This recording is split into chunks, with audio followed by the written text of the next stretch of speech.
How about now? You guys hear me? Is that working? Should be working now. As I see the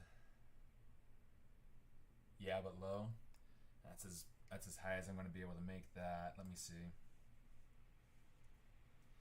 I wonder. Let me see. Hello. It's like, yeah, it's not going to work. Can you hear it just fine, like as if it was normal, Leonard?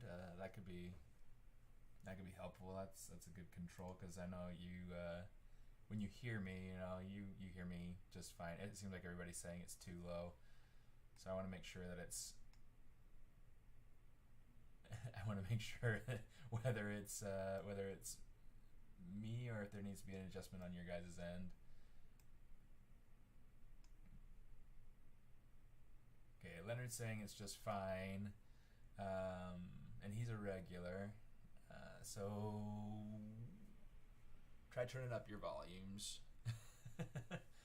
Checking your YouTube, checking your everywhere. Okay, so today I want to get into posing her. Last week we made some like rough stand-in hair so that she has kind of that's messy. We made some rough stand-in hair so that she's ready for going forward. I'm going to turn off the robe just so we can get kind of more of a full character and context. The thing that I want to do first today is I want to start posing her. Awesome. Awesome.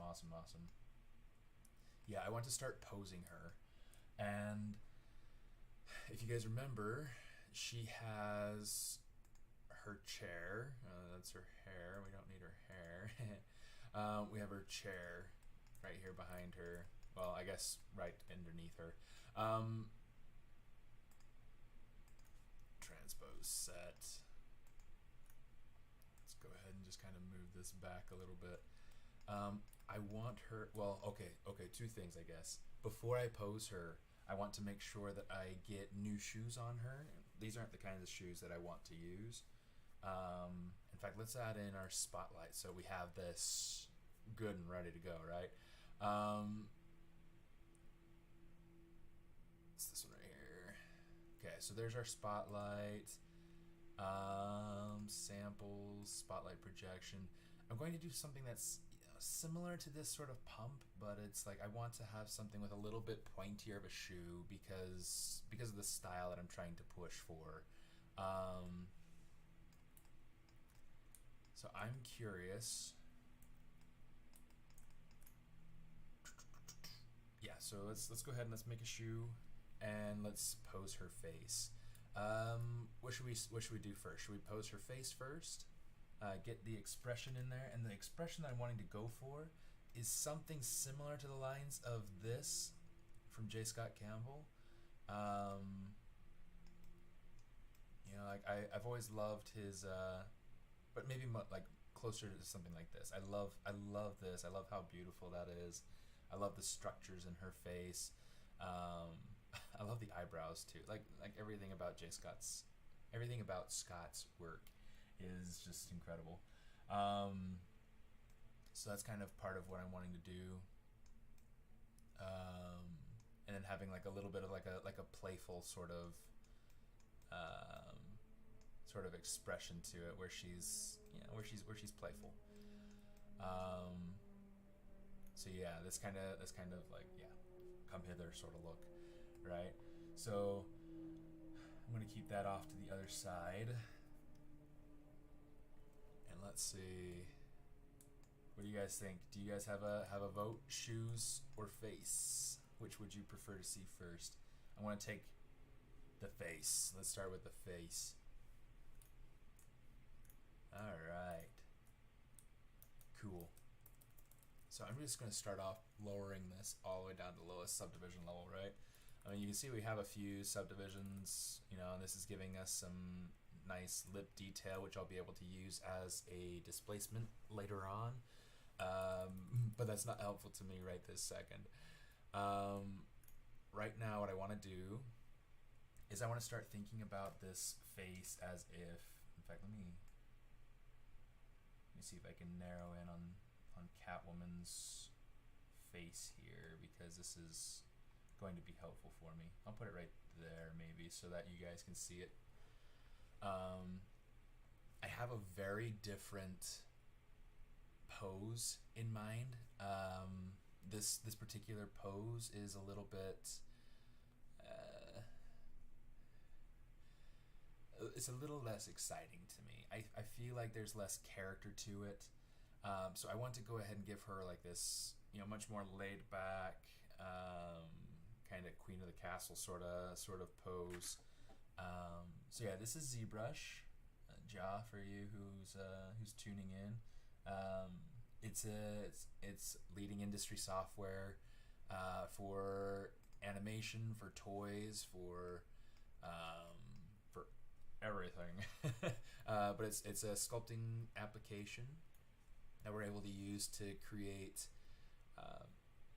really cool things for VFX, characters, environments, props, games. Again, characters, environments, props, animation, all those sorts of things, right? It's great. I've been using this for over 10 years, and it's my favorite tool by a long shot. Okay, so here's what we're going to do. I am going to grab her lips. Okay. Oops, let's turn off. Okay, so with a smile, the mouth is going to be raised just a little bit, and then it's going to be pulled back. So a big part of what I like to try to do when I'm starting off with an expression, I like to either start with the mouth or start with the eyes. It depends on kind of what's going to be the most useful for me. Right now I feel like the mouth is going to be the most useful. It's going to be kind of a central point.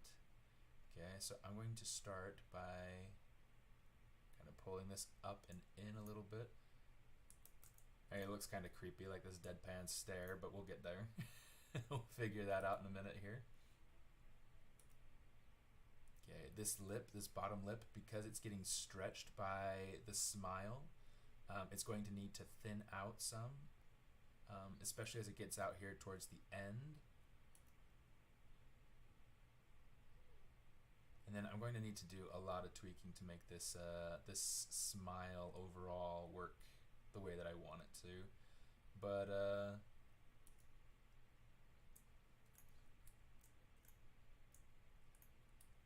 in fact, I'm trying to decide if I want to give her kind of an open mouth or a closed one.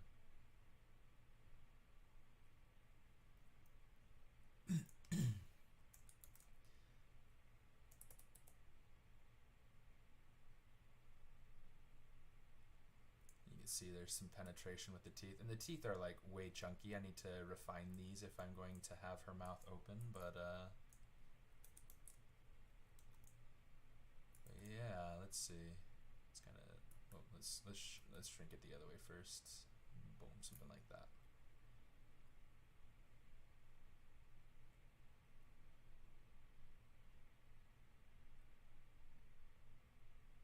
So Zerchan, you're gonna have to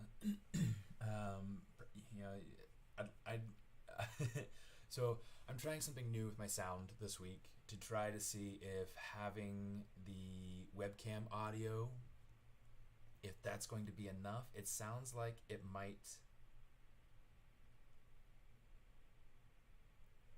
Yeah. It's supposed to pick up on sound, but it's not as well as I'd like.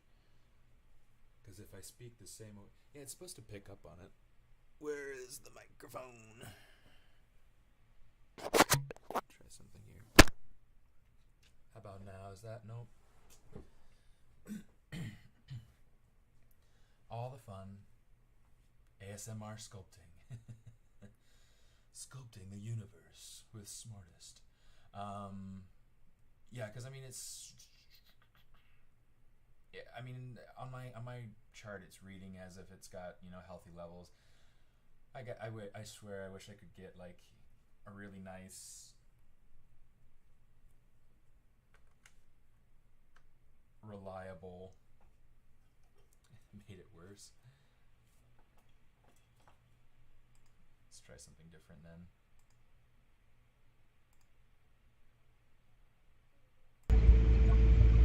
That's definitely giving me something different, but that's going to the monitor.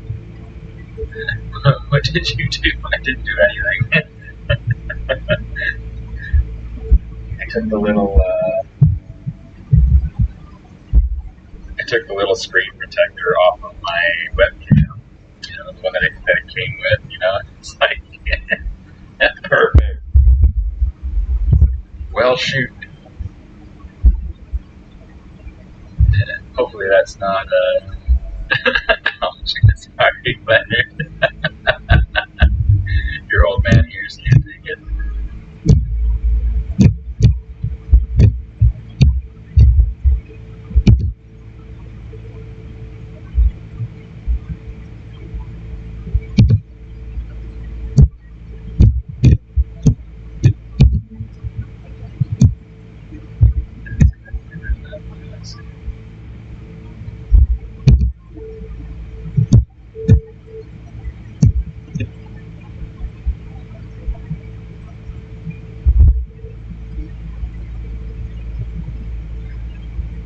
A lot of vibration.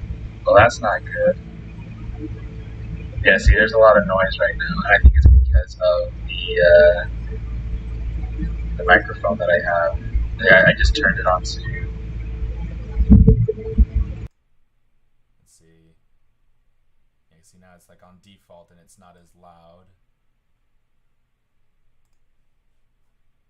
Oh, come on.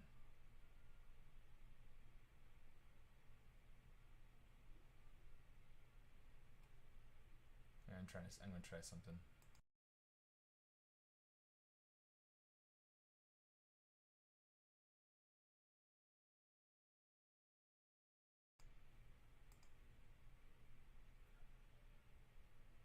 Yeah, it's like it's gonna be the real tech. Yeah, see if I can lower this a little bit so that it's not so insane. That should be a little bit better.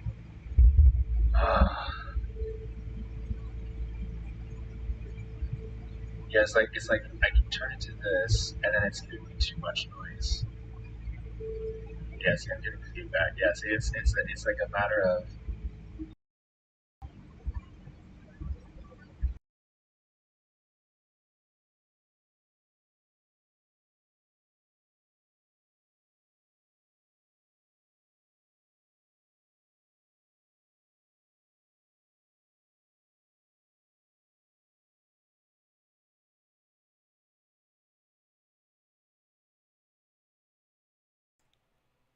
It's like if I turn on this microphone, do I still have?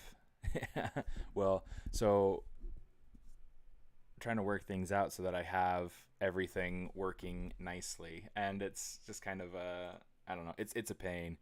I'm just going to say like if it sounds good right now, I'm never going to change it again. Okay. Um, and if you're hearing an echo, it's because you're choosing to hear an echo. This is the setup that I usually use.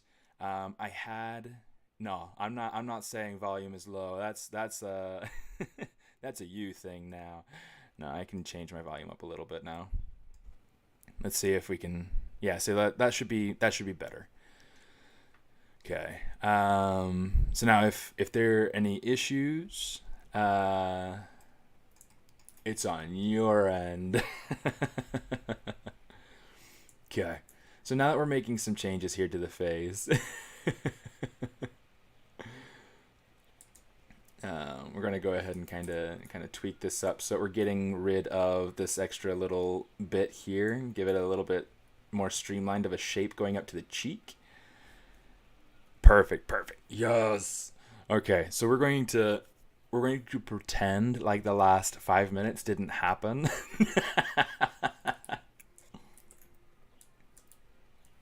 Yeah, look at those teeth. Can you see the teeth now? Okay, so here's what we're going to do. We are going to grab the teeth. Should be everything. Yeah, it's everything. Okay, let's go ahead and say... Shrink it down. Let's place it a little bit better.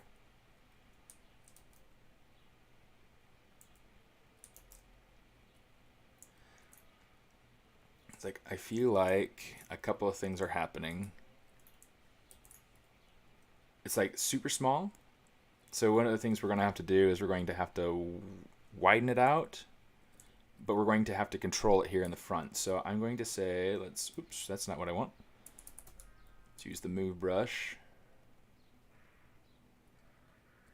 It's like super messy.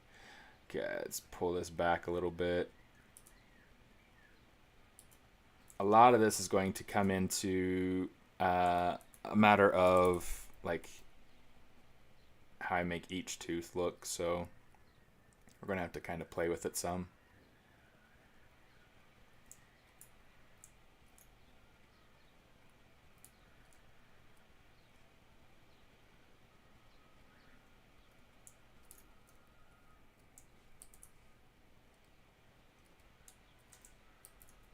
Okay, these teeth need to probably angle down some.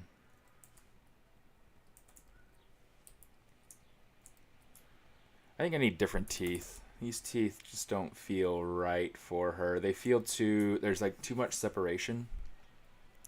Yeah, she got the toddler teeth.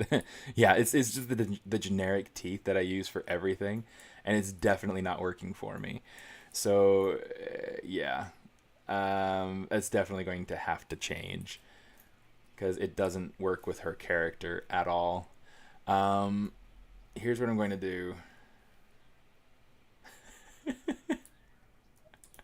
Let's go back to her face. Let's kind of pull this down. Let's pull the bottom lip up to meet it some.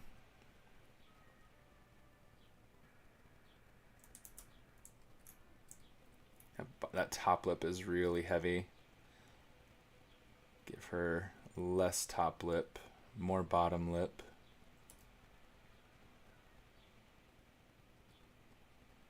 Let's stretch this a little bit more. I want to see if I can get some more of that J. Scott Campbell quality to that smile. This chin is feeling a little bit strong now. Ooh, that's really strong. The intensity all the way down here. Oh, turn off RGB too.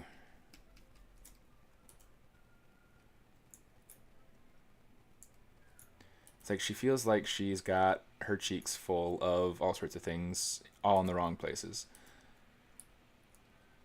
So now what we're going to have to do is we're going to have to kind of tweak some things. I'm going to play with some shape to her jaw.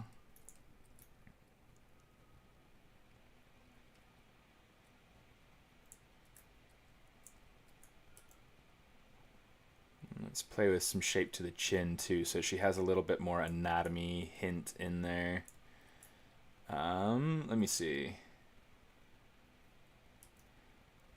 I want to make sure that she doesn't really have like a second chin. I want it to feel pretty smooth, but I also want to kind of hint at this nose. Like, it's just too big. Too big for this girl.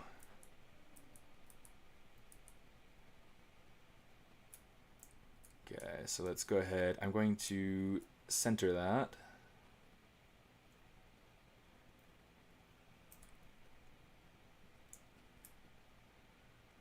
We're going to try taking this nose, giving it a little bit more of that pixie nose sort of vibe.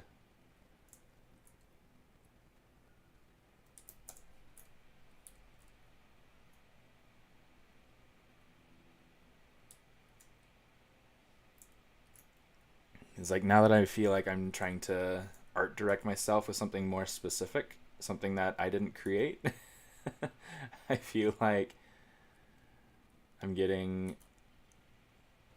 I have a lot more things standing out to me now. Like for instance, let's grab these. Make sure that that's centered. I only have the one eye, right? I should only have the one set of eyes. Yeah. Yeah, cool. Okay, so we're going to just kind of tilt these up because eventually she's going to be kind of, tilting her head down and looking at us. Okay, some head shape things. In fact, we'll just leave the eyes kind of facing forward like this. I think that that's fine for now. Let's do this. I think the eyes need to kind of come together a little bit more, and the head's too wide at the top.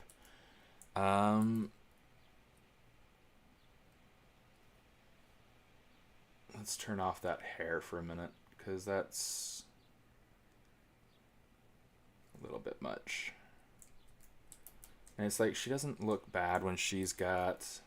Okay, yeah, she does. Let's fix some of this stuff. The eyes feel like they're a little too large, and maybe they're a little too far apart. So let's go ahead and kind of change some stuff here.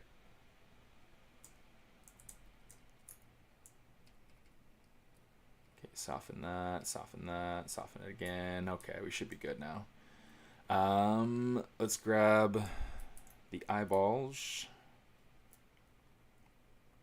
Pizza boxes. Grab the eyes, the eye lashes, and the geometry of the face here.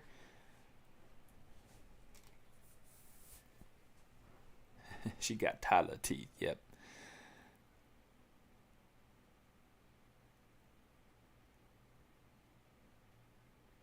Let me see.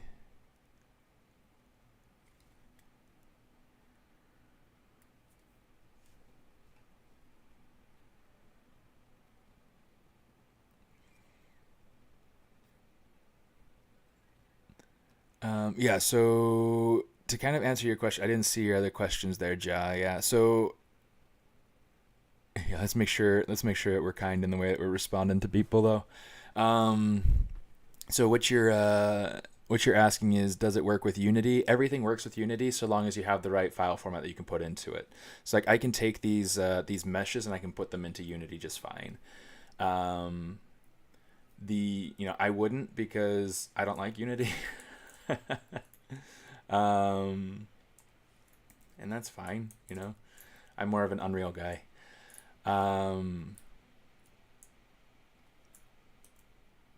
So yeah, it's just everybody's preferences, right? Let me see, this is looking a little bit creepy. Let's go ahead and kind of mask that out a bit.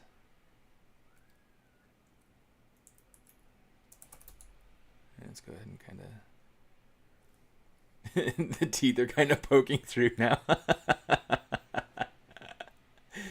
No, it just looks downright wrong.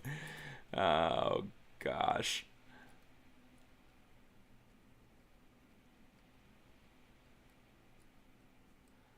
Yeah, let's go ahead and see if we can give her some more. Oh shoot, moved up logical. So yeah, I mean, Unity is a game engine. Unreal is a game engine. Anything that you do inside of ZBrush can go into any other 3D application. Let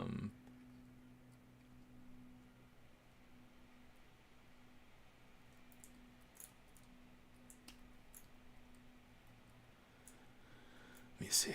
I want to get some more shape to these eyebrows. And I think I might have.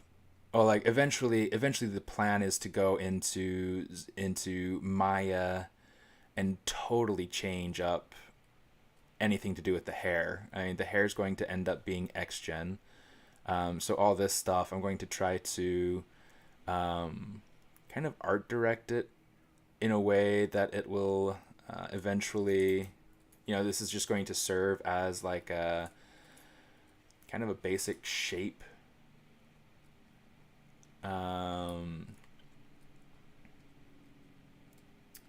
Like a shape template for the final hair, which will be done with XGen. Because that's what I've got access to. And who knows? Maybe I'll go through and try to learn the pipeline for taking XGen into the Unreal Engine. I mean, that could be really cool. It would have to wait a little while because, you know, my computer isn't good enough for running Unreal very nicely. My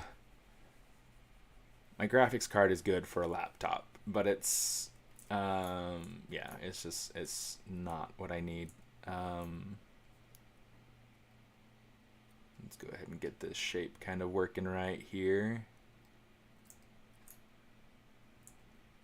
Feels like it might be just a little bit too much here on the bottom, so I'm gonna tweak with this a little bit.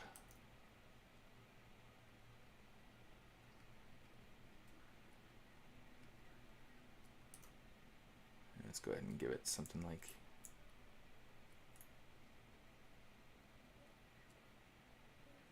maybe something like this for now.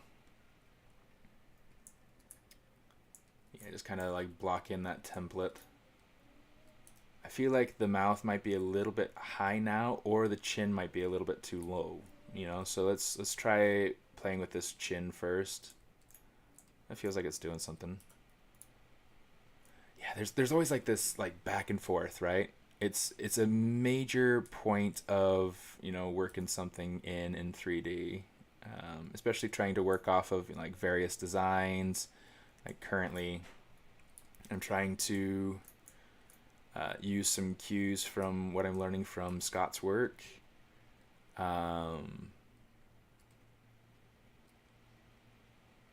like I love his work, and I've learned so much from him over the years that I feel like this is one of my favorite styles. Like I love his aesthetic, so amazing.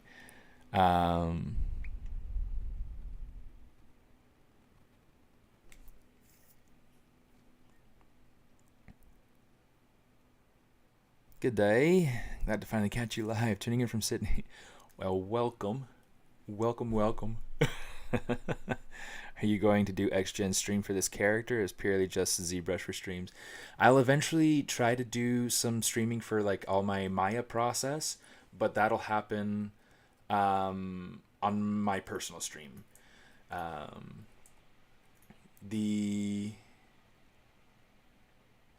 Yeah, it's because this is specifically for ZBrush. This channel is.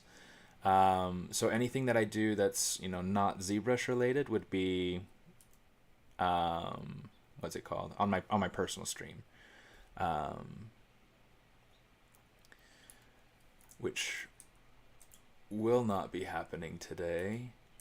But if you're interested in kind of seeing like my links and getting to my channels, I have all those links right in there, so feel free to check those out. I've got everything, like my got my Instagram, my ArtStation. I got different places where you can go to buy tutorials and brushes and things like that I've built.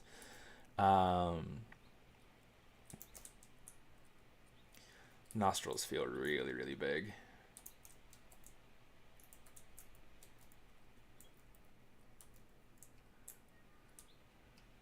Let's go ahead and kind of smooth this out just a smidgen.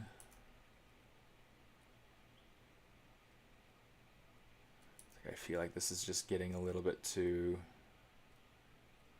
This is getting a little bit droopy, so I'm trying to fix this around so that it feels a little bit less droopy.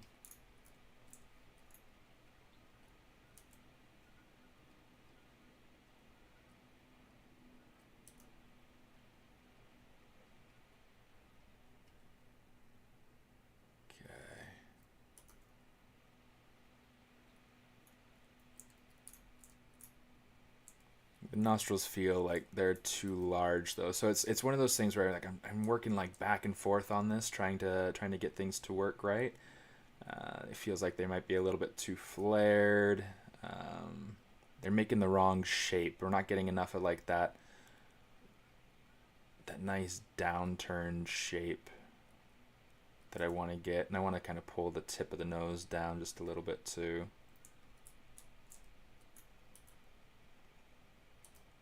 Part of this is going to be expression, you know, the angle of the face that, you know, she's kind of looking down a little bit.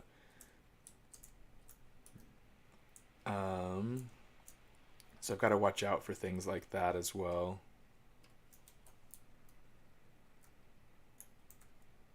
Oh, by the way, guys, check out this awesome ornament that that Leonard gave me. Let me see. Let's jump over webcam view. Check this out. So Leonard, who's in the chat right now, he's a friend of mine from Imagineering back when I was working there, and yeah, like one of the traditions that we had every Christmas was we would make our own ornaments and we would do a gift exchange with the ornaments. Super cool. Super fun, and it turned out great. It's like the color's amazing. It's so hard to tell from the webcam because I mean the green from the slime just does not come through. The red from the apple looks a little different, but not nearly as different as the green. It's like, it's so disappointing, but it looks so cool in person. Like it's got this really rich, like I say like a sickly grass green. It's like this, I don't know, it's a beautiful color. It's really neat. So I've got that, and it's just fun. Yeah, the camera is not doing the color justice at all. It's such a shame. Yeah, let me see. I'm gonna try to fix the bridge of this nose a little bit. Get a little bit more of a... Get this to kind of come in some so that it's not so wide.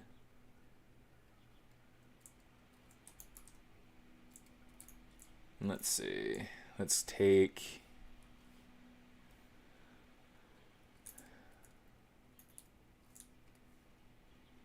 But yeah, I mean that's easily one of those traditions that's... Oh, it's super hectic. It's super hectic to try to get something done for the holidays, especially when you have like a planned exchange with like a group of people. But it's so much fun, and it was such a morale booster. Like it's tremendous. It's so fun. You know what? This feels like it's just a little bit too large.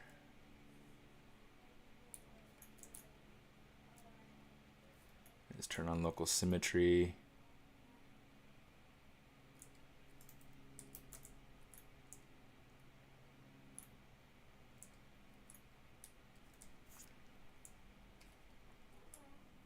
That feels a little bit too small.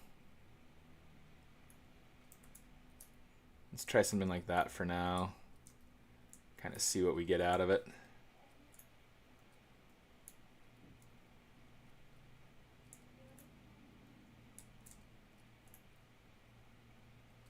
I feel like there's some meat missing here underneath the brow, so let's try kind of playing with this a little bit here. It's tricky.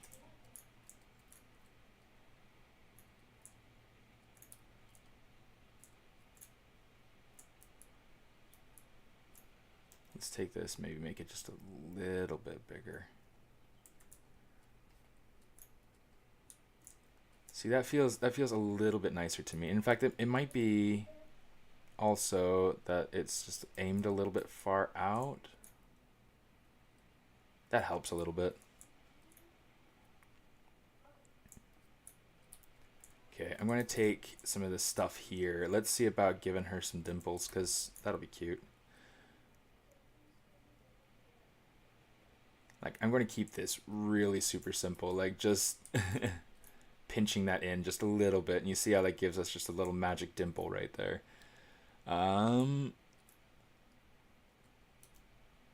Let's see if we can give this just a little bit. No, maybe not. Maybe not. Maybe not.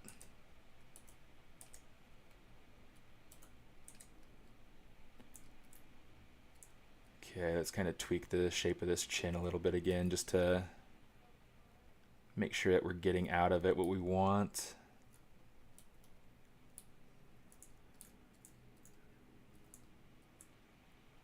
Okay, I feel like the shape of the cheek itself is just a little bit too...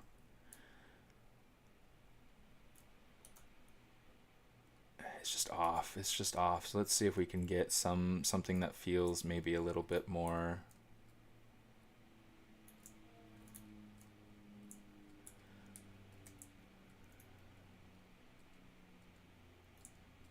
I feel like this bit in here might be coming back a little bit too far now. So let's kind of bring that forward. Oh, why is that so crisp right there?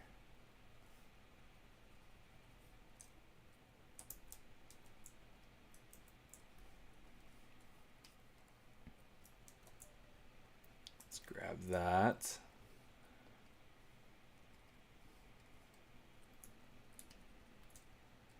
Kind of try to work this over into the eye bag, but I don't want to make it so that it feels too, what's the word for it? Like,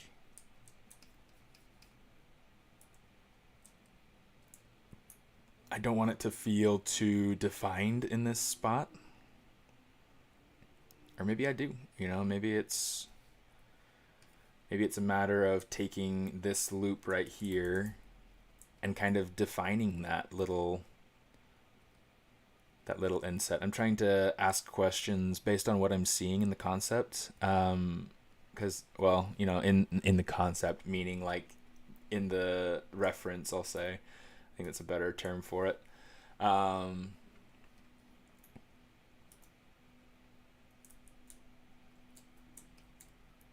Go ahead and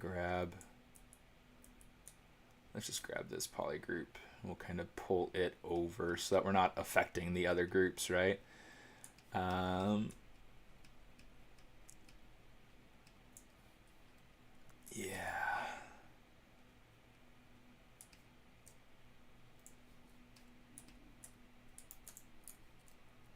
So it's anatomically feeling better. And it's just feeling more full. It's feeling more correct kind of in that area. It's just feeling a little bit tight. Like all those bits there are feeling a little bit too crowded.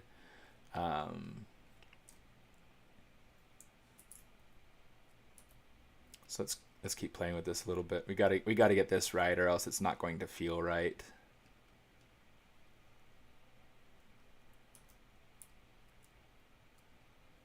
It's been amazing, like in my time working at Marvel, to kind of learn what it is that makes things not quite look right, and learn how to fix it. I feel like I've had, it's been a tremendous opportunity for me, and I've had some awesome people to work with. People who are just absolute legends in the industry, and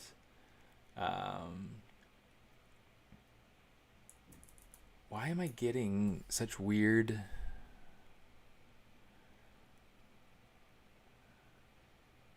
It's like I'm getting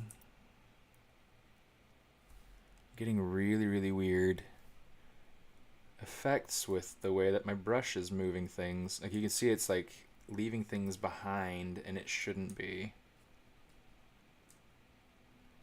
That's so messed up. Okay, something like that.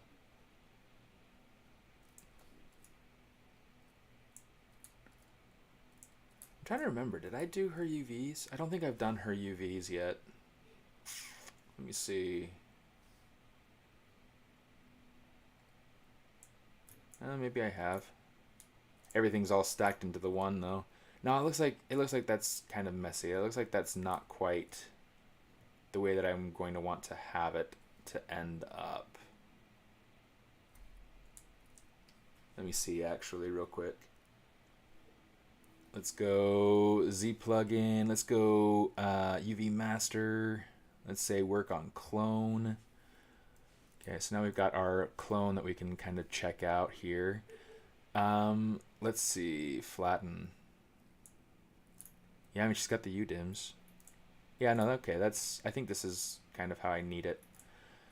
So yeah, maybe I guess I did UVs. That's fine. Okay, let's say unflatten. Cool.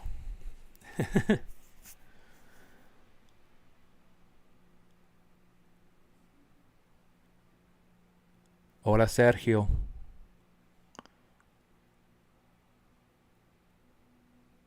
Yeah, the highlight on the forehead definitely looks like a heart. Let me see. I'm glad your friends like the ornament, Leonard. Okay, let me see if I can read Sergio's comment here. Student at the University Francisco de Victoria in Madrid. I am on the last year of my degree in video game development. I'm currently making my final thesis. Awesome. The dissertation studies how the workflow for 3D characters in the video game industry. I would be extremely grateful if you could answer a series of questions. You're welcome to ask questions. It's yeah, I mean, like the chat's super open. Yeah, any questions you have, you're totally welcome to ask.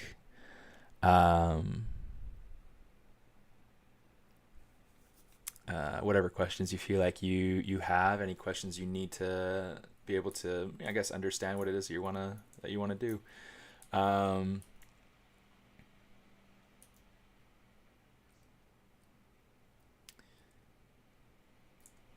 I'm gonna try to. In fact, maybe what I'll do is I'll pull my anatomy model a little bit closer. I have this really cool anatomy model. It's got half skin, half écorché. I've been using it for years. I love it so much. It's from 3D Total.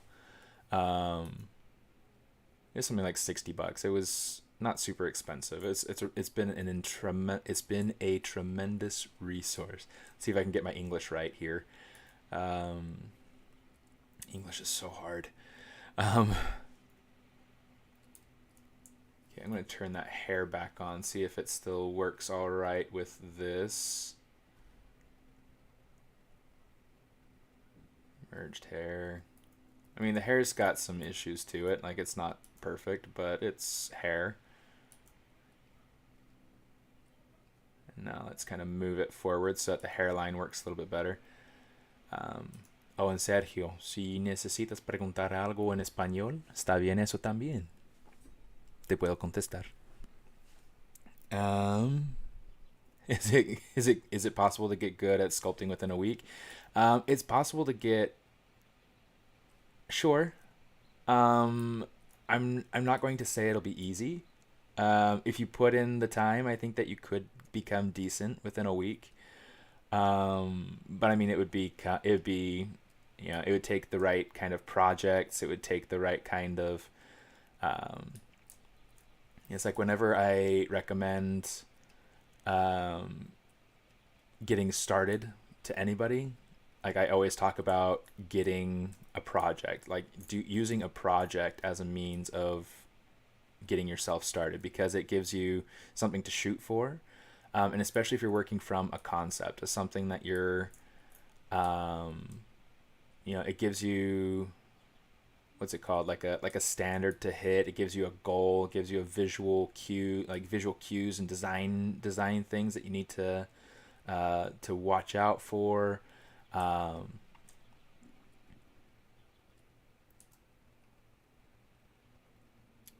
this is messy, but it's kind of going somewhere.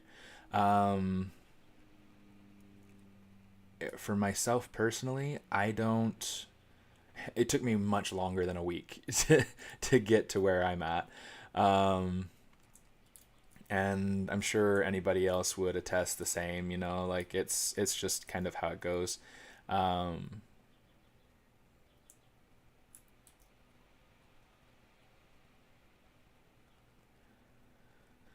So be patient with yourself.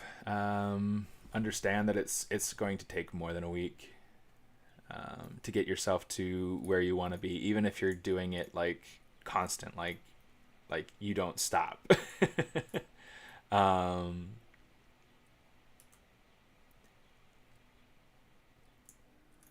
It's just important to realize it's going to take time, and to not give up if it's something that you feel like you're interested in doing. So it's going to take time. It's going to take patience, and it's going to take projects.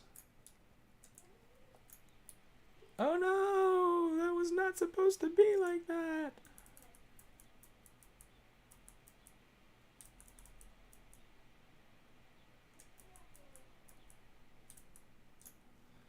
Turn on symmetry here, so I can move this into place symmetrically. So rude. So rude.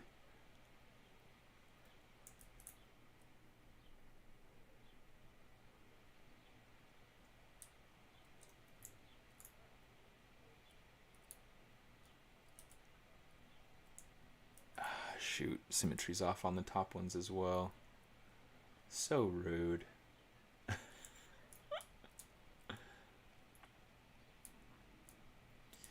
The thing that I struggle with right now is that I like the spacing that I feel like there is between the sides of her head and her eyes. Whereas here I feel like there's a little bit much.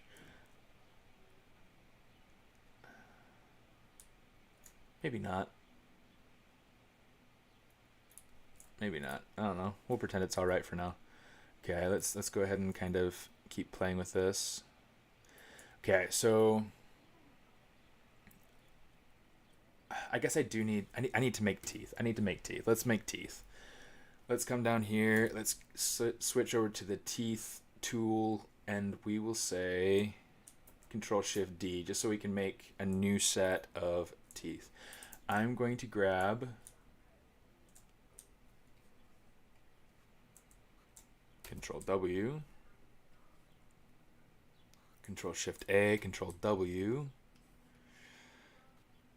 Control-Shift-A, Control-W. It's like, what do I need? Control-Shift-W. Okay, so I want to get rid of those teeth. But I'm going to do it by splitting. Because what I can do... I'm trying to decide now. Let's go ahead. Let's come through here and just get rid of everything that kind of bridges the gap. In fact, let me see. I'm trying to think now. It's like I almost don't want to build teeth. Let's do this instead. Okay, I'm going to make sure this is centered nicely. I'm going to come over. I have my IMM brush that I use. I built this to replace the IMM brush, the IMM primitives brush inside of ZBrush. But yeah, let me see. It's refreshing to see the pros always need anatomy reference nearby. Yeah, always. Like, I mean, I've got female and I've got male, and it's cool because like these things, they came with these little reference cards too. It's over next to my work computer, but I always have things like that handy. I have like little 3D prints of toys and characters that I've made in the past. This one's based off of my daughter. In fact, let me switch the camera so you guys can see that a little bit better.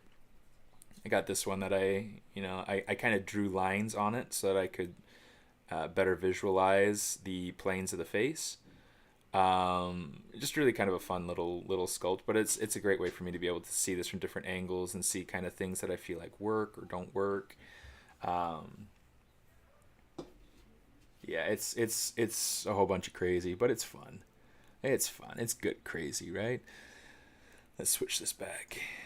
Yeah, I feel like if I were to like poke through my frame, I could like poke her in the nose. It's kind of kind of funny. Anyway, so now we've got this ring here. Let's go ahead and rotate this around. One of the things I'm going to need to do is make it so it's just half. I don't need this full ring, right? So let's go ahead and say, shoot. Oh, okay. Okay, I see what's going on. Let's go ahead and turn on my symmetry. And with Q mesh, I'm just going to bloop, so that way we're down to just one half of this ring. It's such a handy tool. Love it so much. Okay. So one thing I'm going to want to do is, this is too thick for teeth. So I'm going to want to, like, it is time to save. Let's make the save work. Let's make the save happen.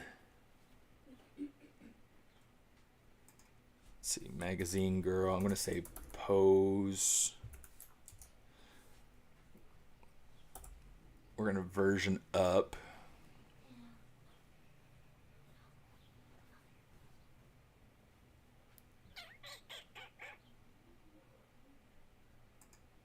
Let's say save.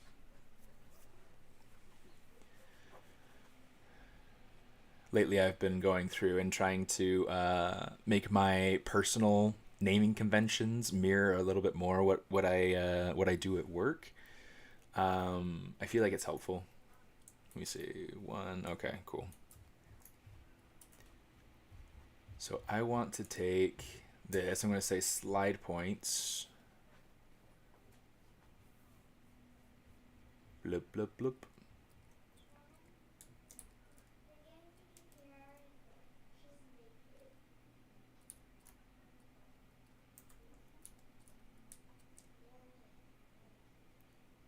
Okay.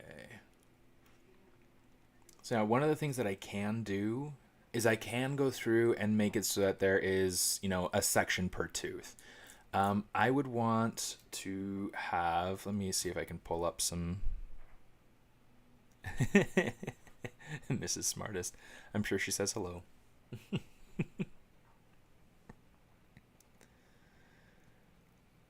Let me see. The shortcut that I did to get to the teeth, I just hit N, so I can go ahead and I can kind of select a subtool from there. Just in case you didn't want to navigate through to your subtool list. This is one of those basic shortcuts inside of ZBrush. It's pretty nice.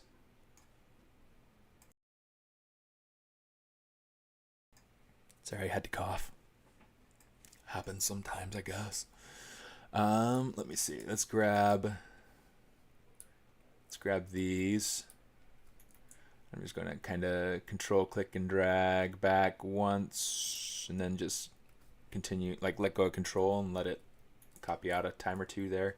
That way I've got some space, right? Ah, I just saved. Okay, let me see. Let's go through and see if we can find questions here. 5 hours a day. Past experience with clay modeling, yeah, that can definitely help. Like any artistic experience is going to help fuel your ability to do anything else artistic. I mean, I know people who are fantastic illustrators who don't really do very well with sculpting, but they haven't really tried yet. So it's it's kind of a matter of what is it that you're willing to try. Let's just do something like that.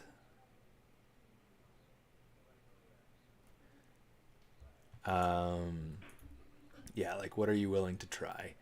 So you miss. Um, but yeah, 5 hours a day is definitely a lot of time, especially if you're already working, doing something. Let's see if we can get this to fit a little bit better. In fact, let's go ahead and slide that all the way down. Let's grab this bit. Do the same thing. Grab that, sling it all the way down. This way I can turn the character off. Oh, let's turn the hair off too. Okay, cool. Let's grab this. Take it. Oh, hey, Nini. They say, hi, Mrs. Smartest.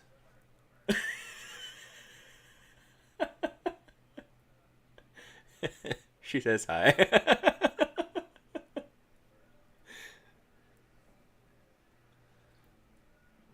Yeah, it's always good to see her. Okay, these bits, they're going to have to come forward some and kind of crunch along into the front more. So I'm going to grab kind of like the center bits here. Let's say Control Shift S to shrink it some. You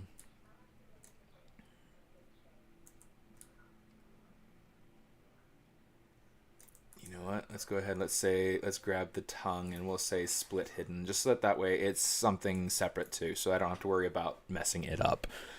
I was like, hey, we never we never mess things up here. Let's see. So we'll do that. And then I want to make sure that middle edge is perfectly masked out. So I'm just going to use the Z modeler and the mask function to mask out that edge loop. Real nice. Real nice. Okay, so what we're going to do, let's come down here. We'll say display properties. We'll say double, just so that way we can see this a little bit better. Oops, do not switch. Why? Because I don't want to. Okay, let's go ahead and grab this. Oops. Yeah, that's not gonna work as well as I'd hoped. Let's use the move infinite depth. Let's kind of just take this and just push it. It's going to take a little bit of refining, but it's fine. You know, it's part of the process.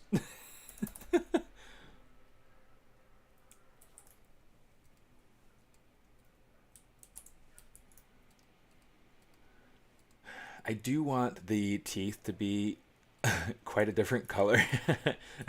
that color is not the color of teeth. But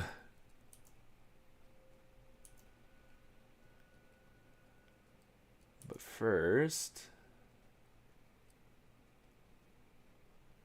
this is like super thick. I don't want her gums to be so thick.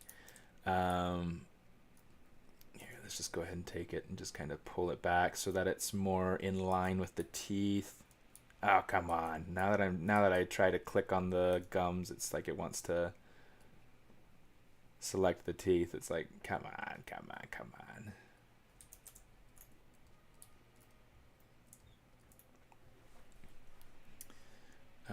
Now one of the things that I could do, since I am looking at some of Scott's work to figure out kind of some of the I guess some of the anatomy cues, trying to plus my own character a little bit, it could be worthwhile to go in and look at kind of how he handles some teeth. There we go. Grab that. There we go. Okay. I feel like this right here, this could help. You know, just trying to make this maybe a little bit more plainer, helps to give a little bit more character to the teeth. And let's go ahead and start adding in some bevels so that we can kind of control the edge loop complete. Oh, you know what? Let's give it 2 rows. Okay, that'll give me just enough to be able to kind of control what it is that's going on there. We'll say insert single edge loop so that we have it so that we can match it up with the the gum line here. And then essentially what we're going to do is we're going to have that top teeth, and we're going to flip it around and make it into the bottom teeth as well. So a lot of what we'll do to kind of personalize it will come after the fact of having made some shapes. Let's see. Bevel. There we go. Something like that. In fact, here's what we're going to do. Let's go ahead and make sure that these are all the same poly group. This makes things a little bit nicer and easier. And then for this, I just want to give it just a little bit of an indentation. Okay, not a ton, but enough for it to feel like, oh, that's something separate there. This will help it so that it feels like, oh, always yes. Yeah, we're gonna need to definitely add some subdivisions in there to make it so that the teeth stay, and so we can make some more shape. Let me see. Yeah, fundamentals will definitely make it easier to learn something, especially something like ZBrush and getting good with like character art and things like that. Learning the software, it's tricky if you're expecting it to be like other software packages. I love ZBrush because it makes sense. Navigation's kind of odd and can be hard to get used to, but I really like it. Something that I super enjoy is that all these menus, one, they're in alphabetical order, and two, it's based on what it is, categorically what it is you're looking for. So anything to be able to modify my brushes are here, but then there's also something like stroke, where you have other ways to modify your brushes, but it's how your brush interacts with the surface. Really cool. Preferences, all these different preferences, anything. I do wish that this was in alphabetical order. I feel like it's kind of weird that it's not. But whatever. Material, movies, one that you need to explore to be able to understand what it does, like different things like the title image, being able to take those things down, being able to take the opacity down, and overlay image. These are for things like if you're going to record a turntable or record your process. If you have the title image with the fade in, fade out, that means it's going to start by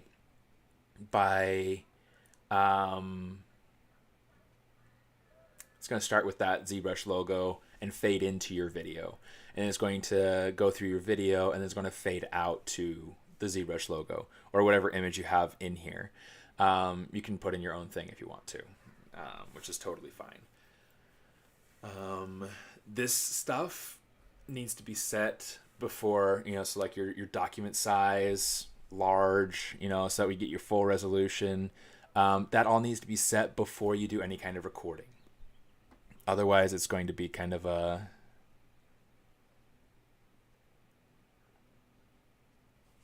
interesting. I actually don't know what this does. I've never used this one, but this stuff needs to be set before you do your recording. There are other things you can do, like with your timeline and with your modifiers. Things like your spin cycles, being able to turn different spin orientations on and off, your position, your size, your orientation, being able to turn those up and down depending on how much you want that following your camera movements. These things need to be on before you actually go through and turn on like your record or your whatever that you're trying to do. The other thing that you could do is you could turn these off, and then you could record your history, so your forward history, your back history, and then you can have your process videos kind of speedied up. It's kind of nice. I really like ZBrush and how functional it is. Oh, you know what? Let's go ahead. Let's do something like this and this and this and this.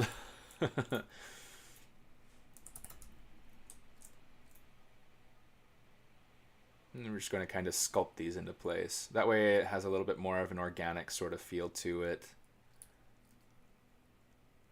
Gives me a nice, simple round.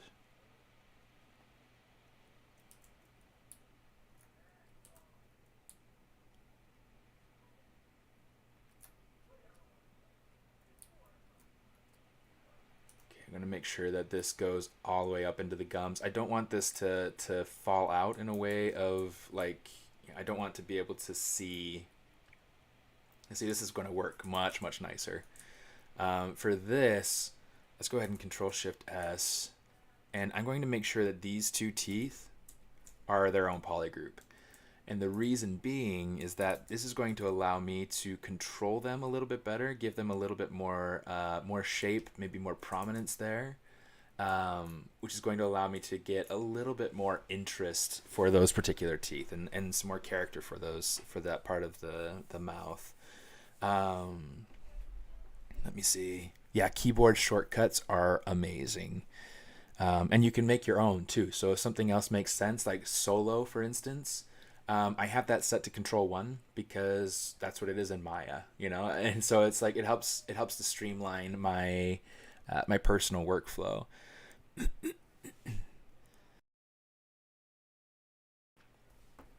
me see. Like to know the process you do to create 3D character. First the reference, basic block in or low model, high detail. It depends.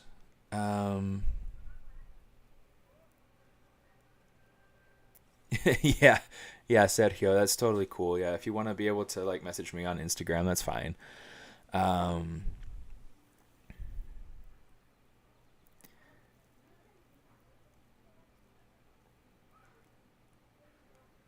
yeah, so I think that there are so many different so many different ways of working. I don't necessarily feel constrained to one particular method. Um, but I do try to. Let's go ahead and give this some canine shape change here. Um, I do try to keep.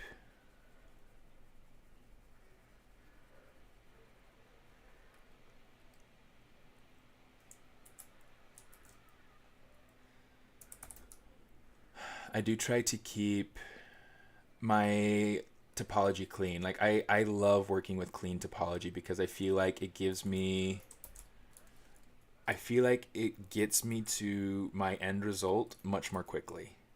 Um yeah, let's get this a little bit of body.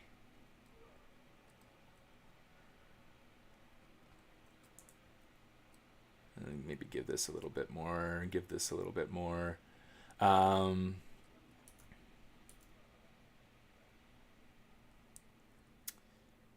But yeah, I like clean topology. So you'll see me work from clean topology very, very early on, which is very different from somebody like Shane Olson, who works a lot with Dynamesh or with, what has he been using lately? He's been using like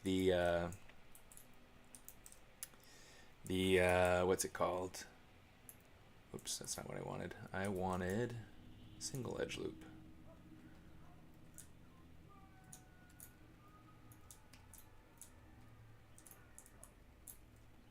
And then I want to say, let's get rid of this and this and this. Okay, cool. And we'll just say delete this. Modify topology, delete hidden. So now when I hit this, this should be nice and open. It should hold its shape nicer because it's got the support edge. Remesh by union. Thank you so much. Yeah. Which is great. I mean, it works. It does what he needs it to do. It's not really my favorite way of working because I feel like I lose definition too easily, and then I've got to start over. And then this way, in working in this method, I end up with something that I have that can go into a production pipeline. This is how I work professionally. This is just nice.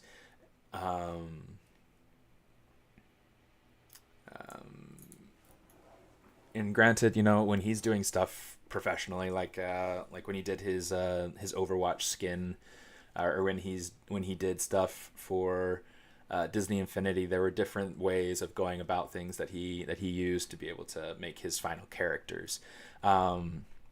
Sometimes he would go through and he would use Dynamesh until he got to a point where it's like, okay, that's looking good, and then he'd retopologize and then refine from there. Really crazy.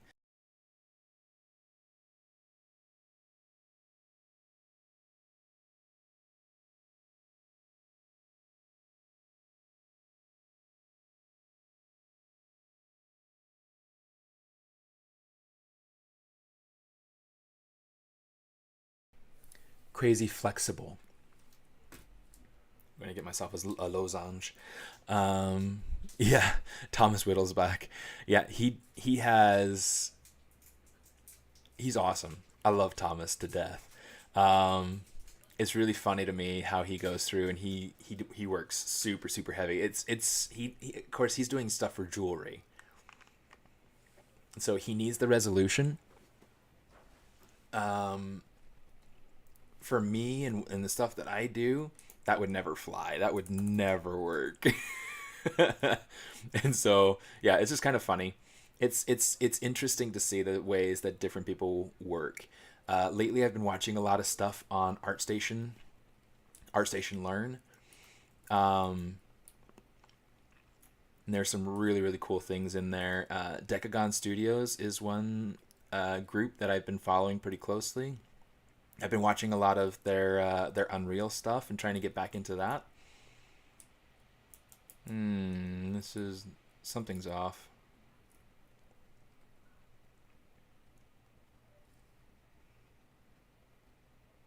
Yeah, this shouldn't be off. This looks like this is symmetrical. This looks like it's also symmetrical. Something is confused. Okay, let me see.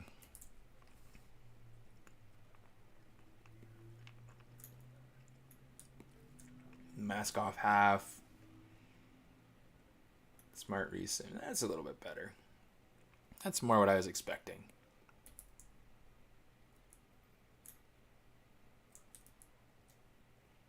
Okay. Cool. So now we've got symmetry back. Such a pain. But, you know, it happens. When it happens, you just got to go through and figure out, you know, if you're, since this has a texture on it, has UVs, I'm just like, let's keep the UVs clean, see what we can do with it. And I went ahead and just, smart resim.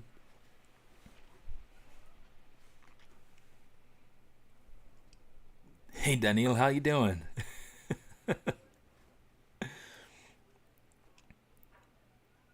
Yeah. How do you decide on the mesh size while sculpting? Initially I don't. If I'm starting from a base mesh, which is what we do, at work, then we try to make sure that base mesh is in a rough scale before we get started, and then we bring it into before we even bring it into ZBrush. So we'll size that inside of Maya, make sure that that's kind of roughly in the position and scale that we need, and then we go ahead and we start building our character around it. For personal projects, I'll go through and I'll start building, and then when I get to a point of wanting to do UVs, I'll take it over into Maya. I'll do my UVs. I'll make sure that my scale is all right.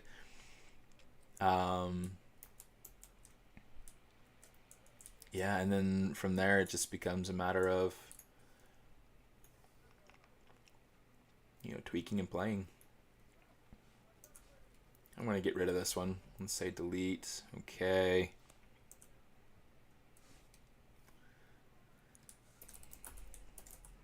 Let's say gums, I guess. Okay. So we got these gums. Rename, we'll say tongue.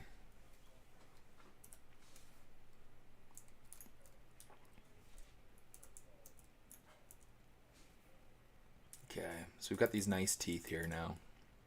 And that's going to work for what I need, right? If we wanted to, we could go ahead and we could turn on the character. Just a way to be able to check this. Let's go ahead and turn on the character. Make sure that we have the other teeth off. Nice. Okay, obviously position's not working right. But we can come through here and kind of check the scale a little bit, and that feels nice. That looks pretty nice scale-wise. So position-wise, we need to fix things, but you know, scale-wise, it looks good. So let's come down here.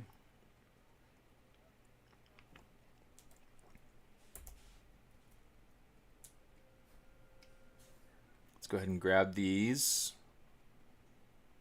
We're just gonna position them a little bit better. Okay, so now if I wanted to, I could come back to our lovely lady's face. And we can start to play with the way that her mouth opens a little bit.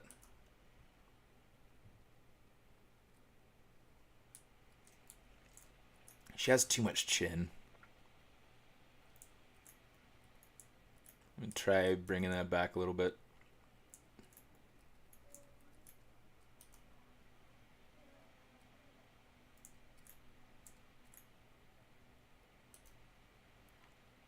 Let's see what we can do here.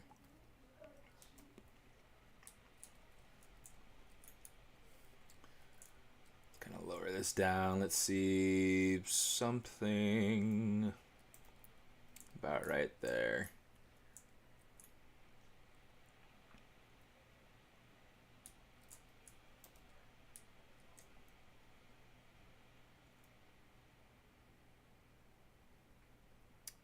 Trying to fit this at a good angle.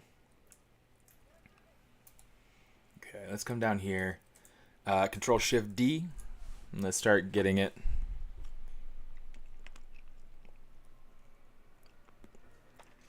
Let me see. Yeah, Chris Costa uses HD geometry. Yeah. He sculpts every single port, which is amazing. Dude, I'm doing pretty good. How about you? It's been a long time. Lengthy process indeed. Flexibility indeed. Always stuck and I end up too much muddy. I need to learn the step for ZBrush. You said which artist doing that? Shane Olson. He's really good. And yeah, I'd say go check him out some. He's really popular. He streams on Monday mornings Pacific time. You know, granted, ZBrush, it's not final topology.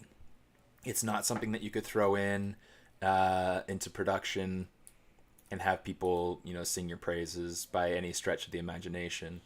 But it is something that conceptually it works really, really nicely to get.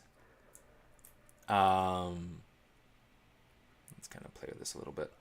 To get something that works really nicely for sculpting.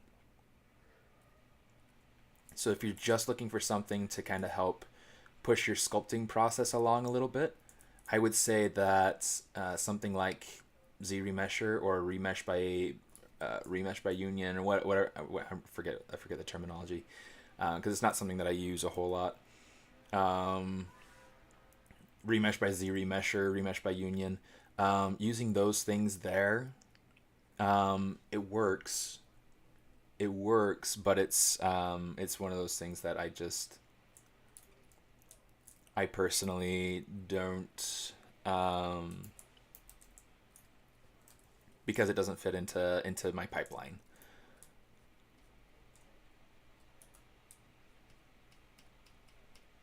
Let's kind of smooth that down some. She's looking much better.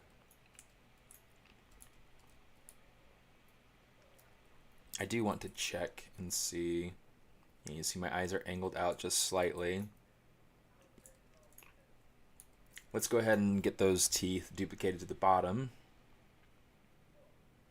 I think I've already got them here. So let's go ahead. I'm going to do this really quick and easy. I'm going to say deformation. I'm going to say mirror. Boop.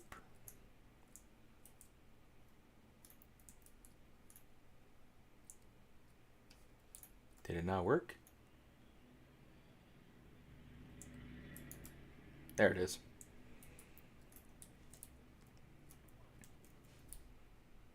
He's like, come on, you know you want to. Okay, let's turn the character's head off. Or body, you know, the character. Let's turn off the character.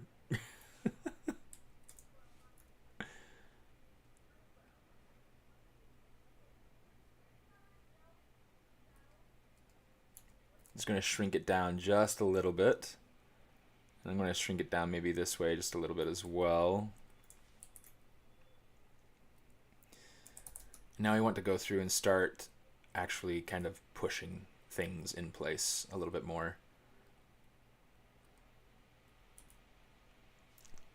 I need my mirror. Need to see kind of what it is that's happening. Yeah, it's like the bottom teeth are really, really interesting to me because it's like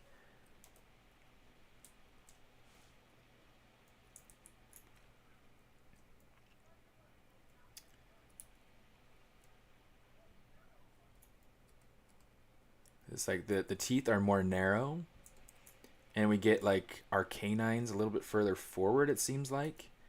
But then we also have sharper teeth that kind of come in behind that on the bottom, which, you know, it's just interesting to me. So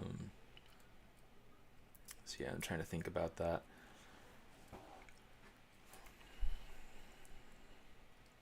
Just kind of boost some shapes back here a little bit.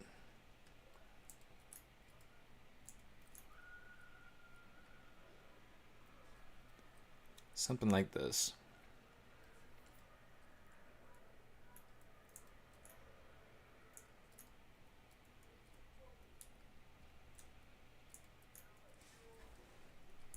Okay, so let's turn the character's body back on.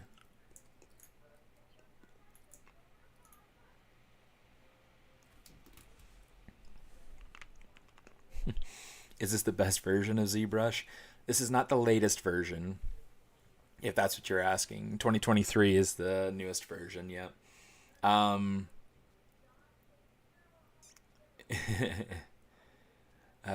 Learn the hard way to have good topo base mesh. Yeah, it's having good topology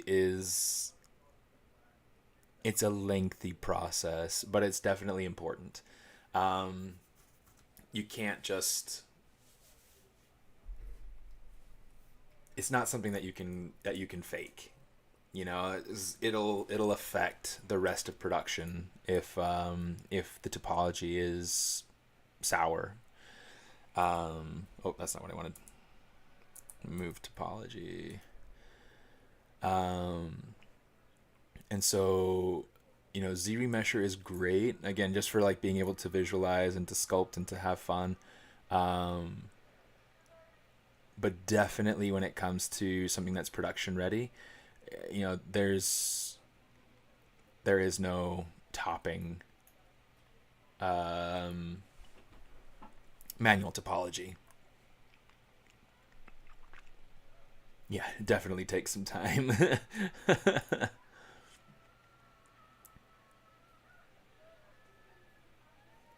But that's to be expected, you know? It's to be expected.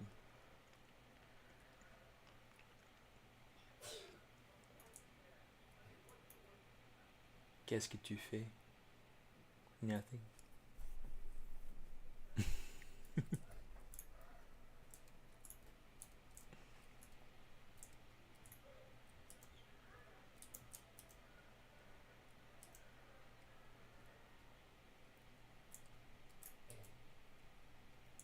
I hate it when I do that.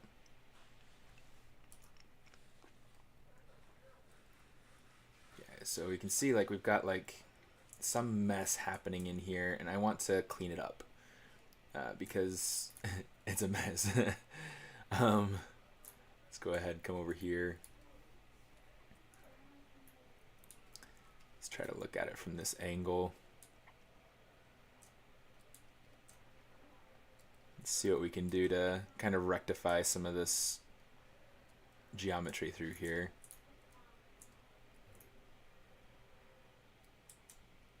Oops, it's a little bit too much.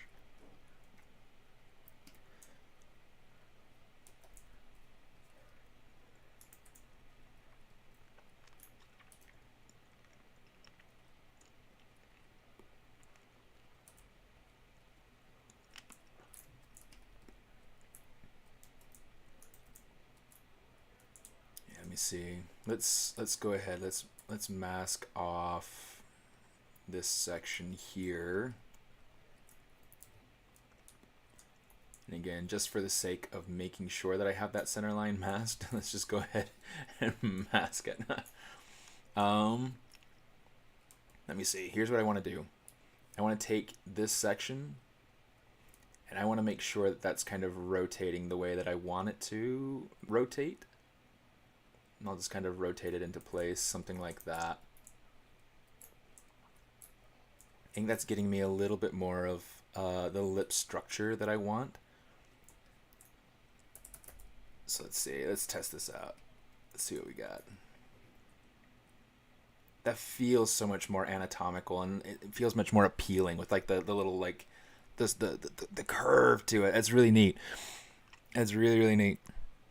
Do you retopo in ZBrush? Most of the way. Yeah, in production I do pretty much everything inside of ZBrush. It's amazing. There are occasional things that I have to dip into Maya to do, but really like 95% of what I do at Marvel is done in ZBrush. I love it. It's tremendous. I love how much it's really freed me up to do what I feel like I need to do, you know?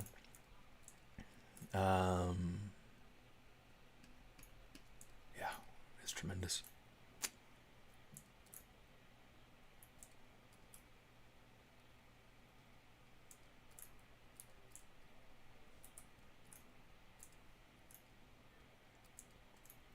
There you go. That's feeling much, much better.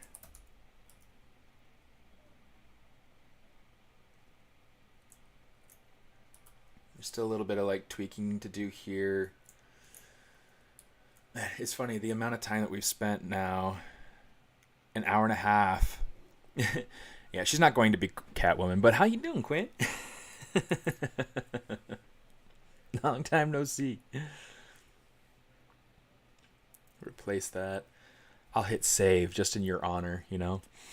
Yeah, I'm just using her as a little bit of reference to be able to get some ideas on kind of shape language that I'm trying to put into the anatomy of her face.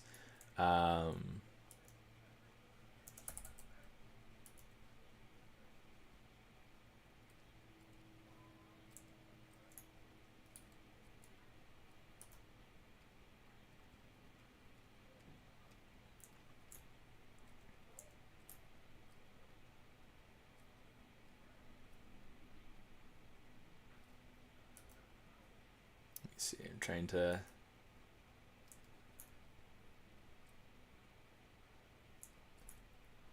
kind of push and exaggerate just a little bit in some of these ways. Again, I'm not trying to you know, copy my reference, but I am trying to emulate little bits that I find from it. Trying to fix and refine some anatomy. And getting good reference is always helpful. So it's like, yeah, I don't know. I might try something like, ooh, I like that. I feel like that gets much more of that sort of style of lip where it's got a little bit more of a flat sort of shape to it. I don't know. There's something to it. There is something to it.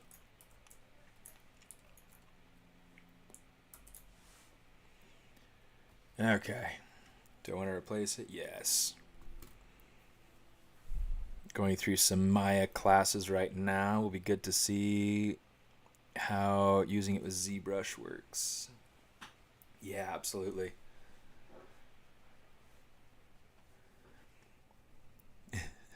Coming in from your morning hike, cool. Which trail did you use? Did you use the same one up Echo, up around Echo Reservoir or whatever? What's that place called? Dang, you go up there all the time.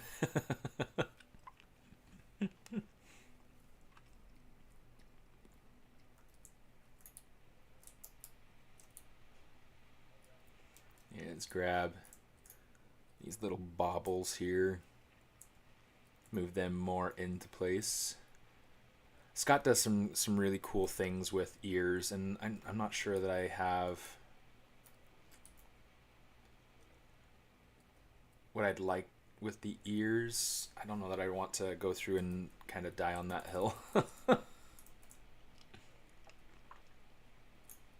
It's one of the terms that my supervisor uses all the time. It's so funny. It's like, that's not a hill I'm willing to die on, you know?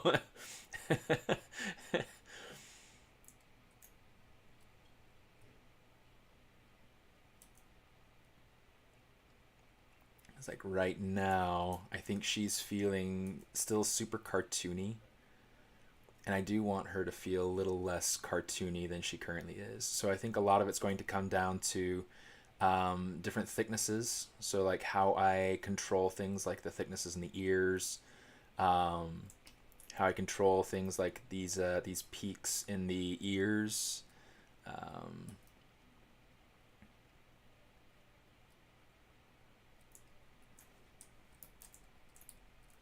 Really, the ears feel a little bit large.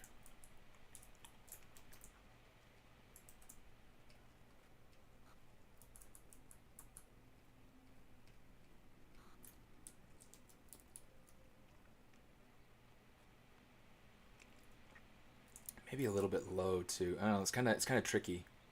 Ears are hard, guys. Ears are hard.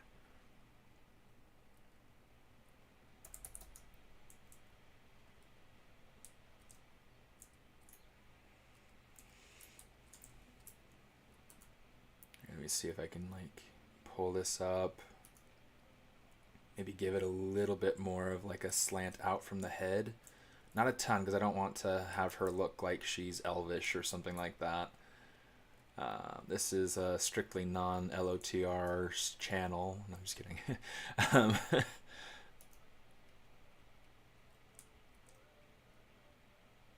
I'm just kidding. If you guys want to talk about Lord of the Rings, it's totally cool. But yeah. Griffith Park. That's right. Not willing to die on any hill. Yep. That's kind of my feeling right now. Like, if I'm going to die anywhere, I don't know that it'll be a hill.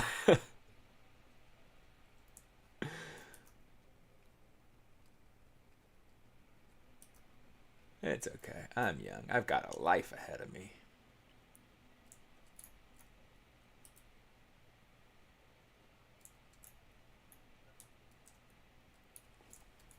Okay, she's definitely feeling much more womanly than she was before. So I think there's still something off about like her cheekbone, and I think it might be just a matter of taking like this little bit here.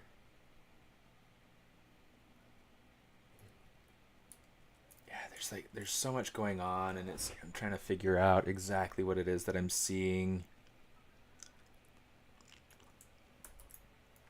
You know what? I'm going to go ahead and I'm going to save over this one as well, just so that I have this as a stopping point that I can refer back to, because I really like this. This country is one big hill. Well, then I'm going to England. No.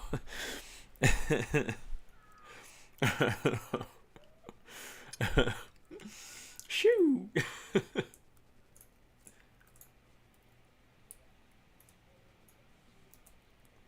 Yeah, let's go over to these earrings. reposition them so that they're working.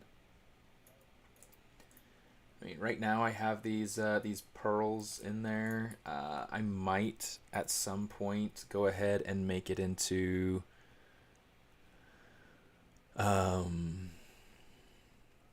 see, color fill object. I might at some point go in and make it into a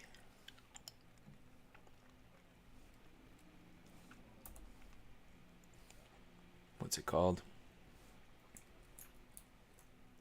Like a hoop.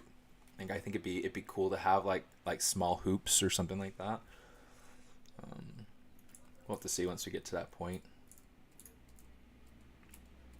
Okay, so we've got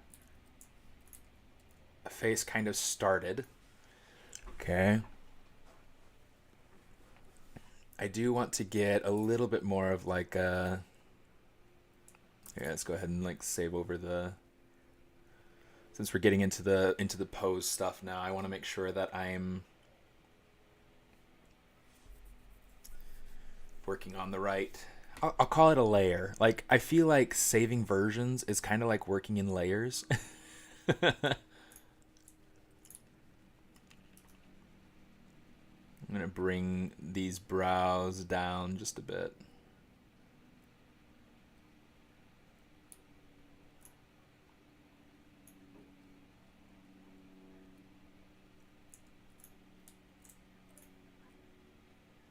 Maybe try to get a little bit of like a curve, kind of inverted. So like we've got like this curve kind of coming from the outside. I want to get almost like a slight gentle curve kind of going upward, just a little gentle sweep.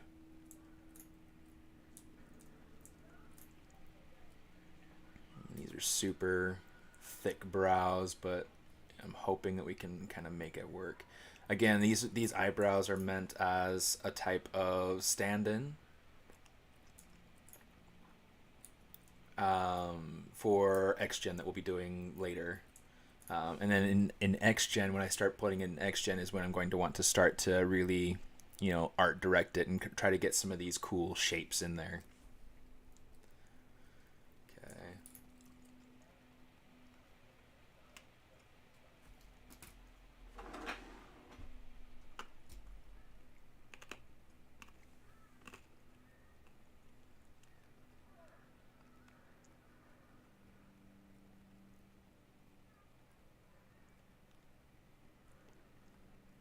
Let me see.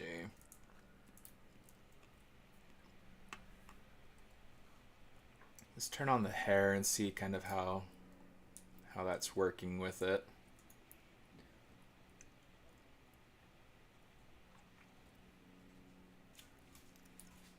I'm not sure.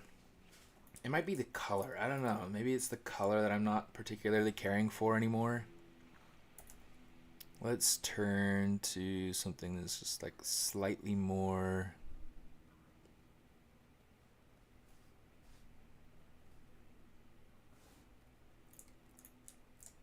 Oh, that's lovely. Color. Like I like this hair color. It's kind of funny. Auburn's nice. I think it works really nicely with the hair, the face shape, and with the, I guess, kind of. She almost feels dangerous though. I don't want her to feel dangerous.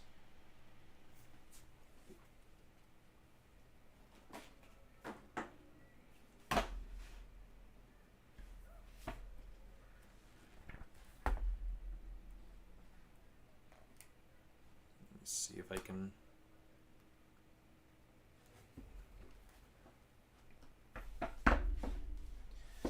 Pull out one of J. Scott Campbell's sketchbooks.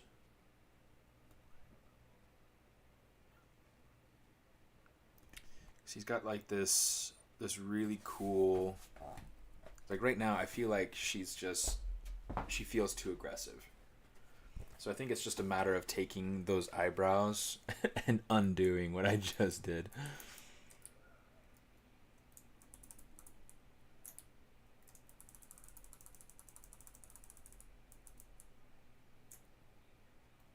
I still want to try to get a little bit of like that curved sort of shape. This is super messy, by the way. Um,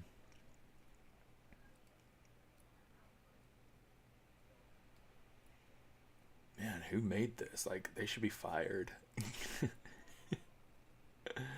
Okay, just got to clean it up a little bit, that's all.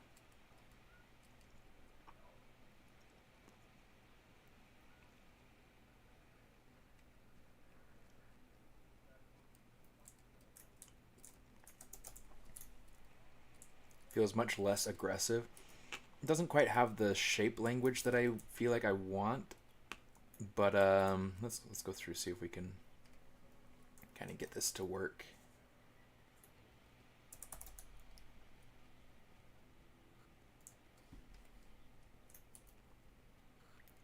Kind of get this to work.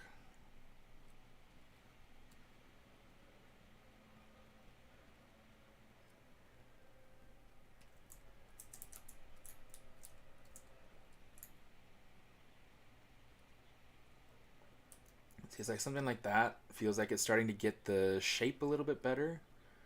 I kind of want to see if I can push the thickness of it and maybe see if I can get it to get really thin through here.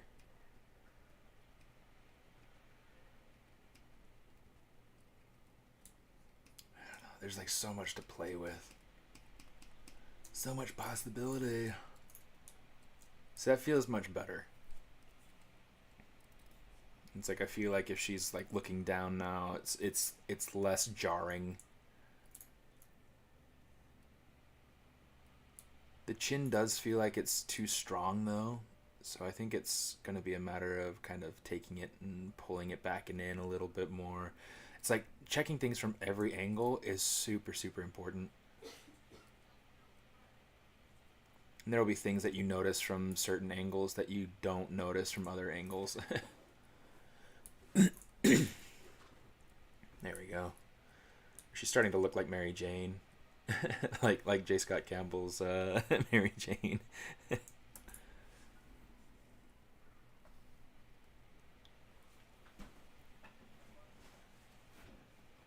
Catwoman is dangerous. Those eyebrows are definitely evil. Yeah, for sure. If eyebrows could kill.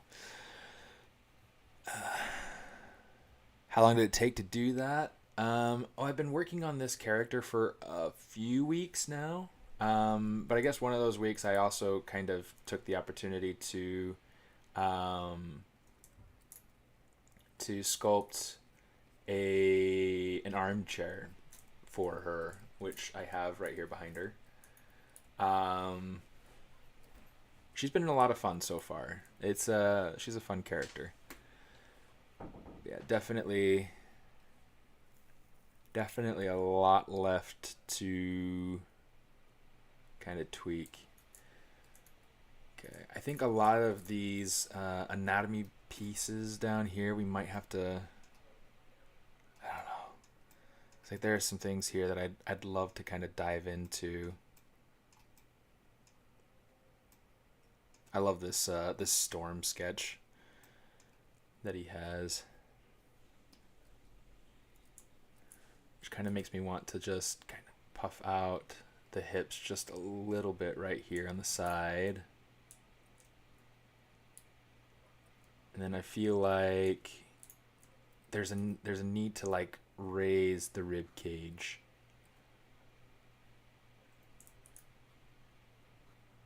Maybe the hips a little bit as well.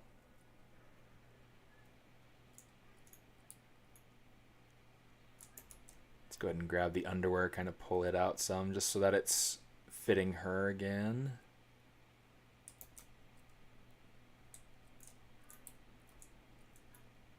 It's looking cool. I mean, this is it's definitely starting to come along. And there are definitely some things that I think I see more and more as I go along that I kind of want to just plus and enhance, and like I'm trying not to get too muscular with her because that's not what I'm aiming at with this particular character.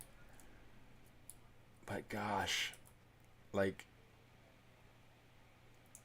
I see so many opportunities to just plus the anatomy whenever I inform myself with reference. And a lot of times what I'll do is I'll start without reference and just let myself be creative. And then I'll get reference to inform my creativity or to enhance my creativity or to, different things like that, right?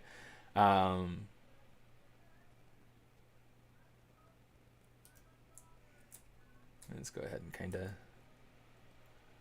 push on some of this a little bit here.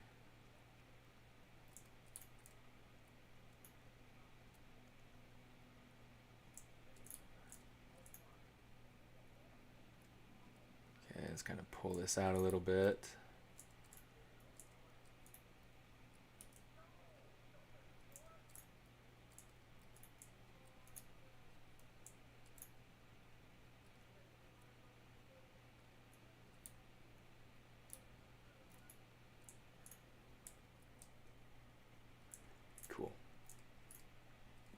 That's looking much better. Save! Here, let's do this. I'm going to throw that into the old folder. We'll replace 05, and now we're good to go. Open an old file to see before and after. You want to see before and after? Let's open up the first one. Let's see kind of like where, like how far we've come. In fact, before we do that, let's get... Well, I don't know if the first one's going to be quite right. Let's see. Let's try it. Let's see kind of what it is we get. Let's open up... Yeah, let's open up one. I think scale... Yeah, scale's going to be different. Okay, so let's go ahead. Let's get rid of that. Let's say load Z tool. Let's get to 3. Okay, so there's like the beginning of the chair. Let's turn on the character. You can see like there's some slight differences, some height differences, some proportion things that I've reworked. Let's get into the face.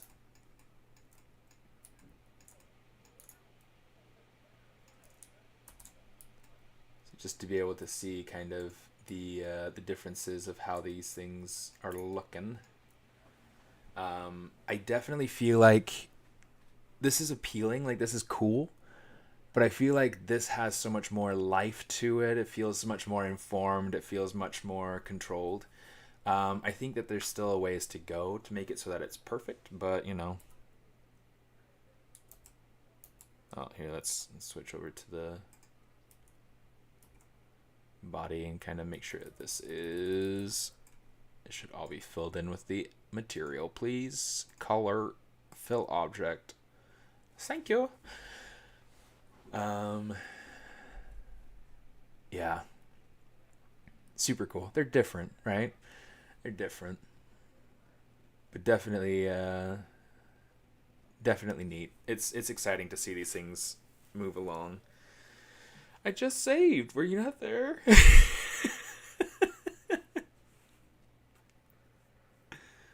Thank you. Yeah, I really like how that mouth is looking now. And I feel like once she has materials on her, and if I can go through and start doing like a good texturing pass, I think she'll look like amazing. And that's kind of the idea, is to get her in and do some real nice texture work on her. I'm wanting to get better at, like get back into some character texturing and stuff for like specifically for games, because that's something that I might be getting into professionally next. Just trying to figure out what's coming up after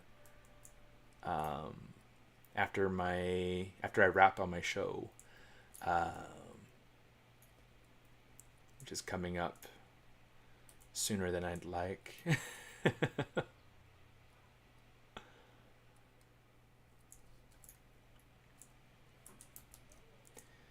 Kind of want to take this, just give it like a little bit of a plane change so that it's got, it's going to have like a little bit of like the down, and then it's going to change directions and kind of come out. I like that. Simple things, but you do what you gotta do. Bless you. Let me see. Let me see. Heard you munching. Got a bowl of cereal. Yeah, I was chewing on a lozenge. I'd been sucking on it for a while. It's like they're these. Oh, they're so good. The brand is Manuka Health. They're from New Zealand. They're fantastic. They are so good, and the ones that I like are like these ginger ones. They're so good. I eat them like candy. um, Let me see. Here, let me. Did I save already? I think I did. Oh well. Um, can I ask how old you are and how many years in the industry you've worked? I've been in the industry for about 10 years now, in various capacities, right? Um, 10, 11, 12 years, somewhere around there.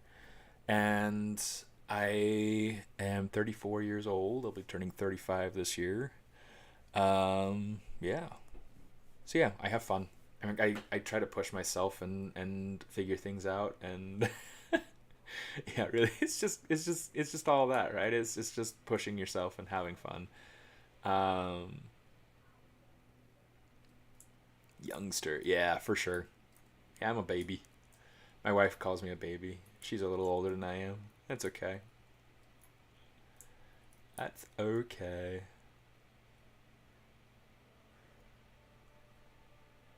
Let me go ahead and kind of thicken the base of this arm just a smidge.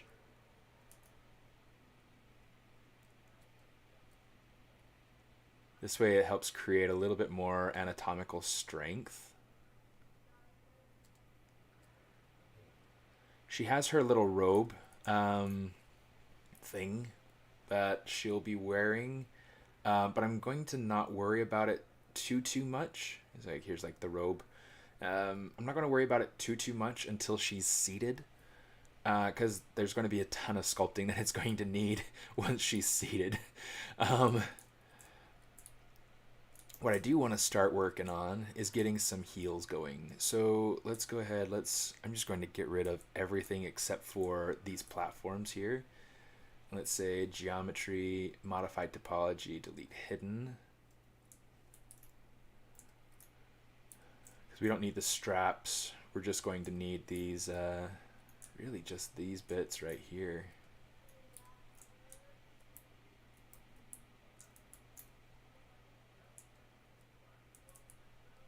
Let's do something like that. We'll say delete hidden. Okay. Now what I want to do is I want to start to create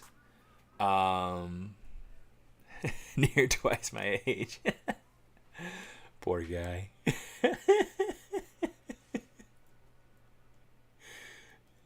It's okay though. You're still young and spry. Yeah, I try never to really worry about my age too much because it's just age.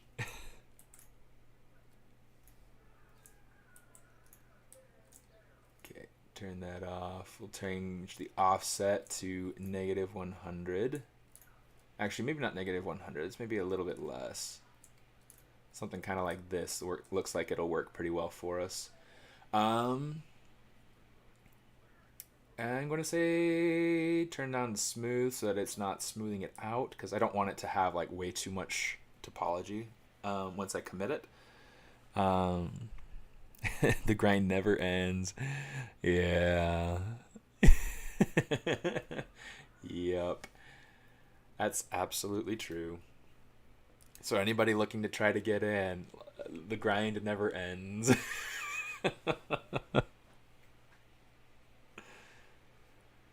uh, it gets crazy, but it's fun. Cool. Okay, Control W to be able to get that. In fact, let's say Control Shift X and then invert the visibility, so then I have the top ones and I can just plop that like that. The shoes right now, these soles feel kind of chunky, but I'm going to leave it be for right now, just while I go ahead and try to figure out while I try to figure out the rest of the shoe.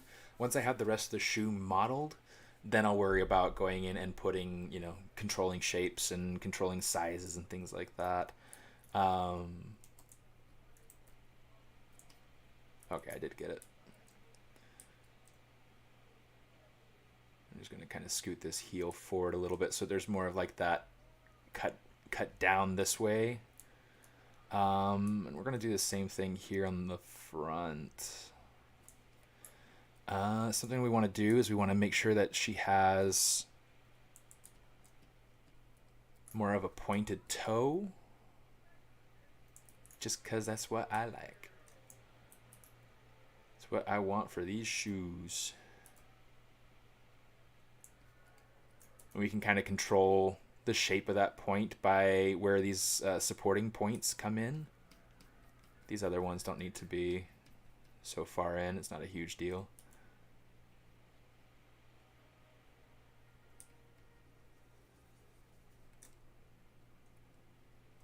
Oops, something's getting a little bit messed up here. Okay, let's kind of tweak this. It's a little bit sharp. It doesn't need to be.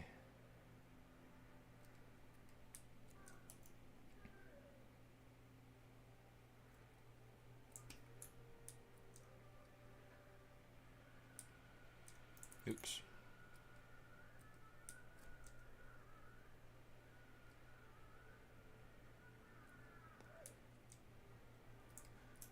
All right. Yeah, it's like I like the sharp pointed shoes, the sharp toed shoes better than I like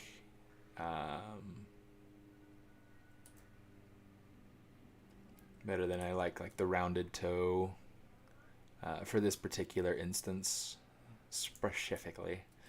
Okay, so we've got this sort of thing going on here. So this is going to be the sole of our shoe.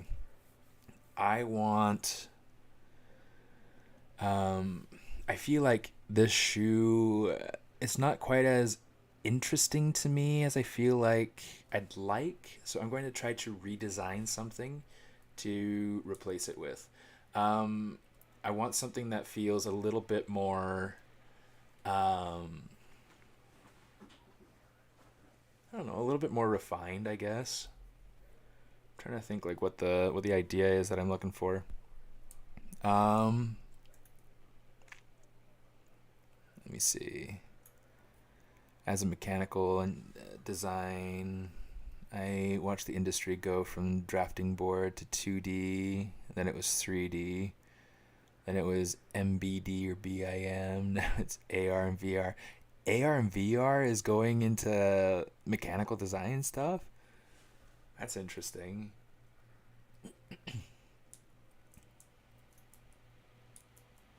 Oh, here, we gotta go ahead and we gotta turn off thickness. Let's turn this up to like 2. So that looks pretty nice. Yeah, there's a lot. Here, let's hit uncrease all, so that way we just have like this nice soft edge. There's a lot that's kind of going on.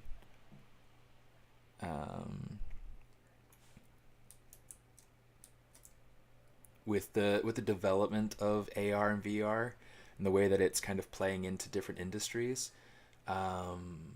it's really interesting to hear about it going into mechanical design and things like that.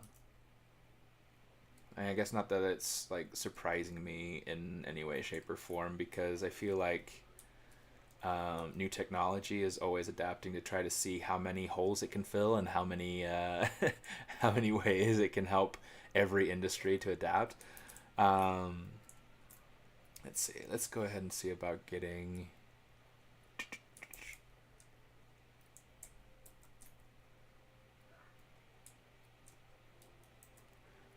Let's say, let's get rid of all that.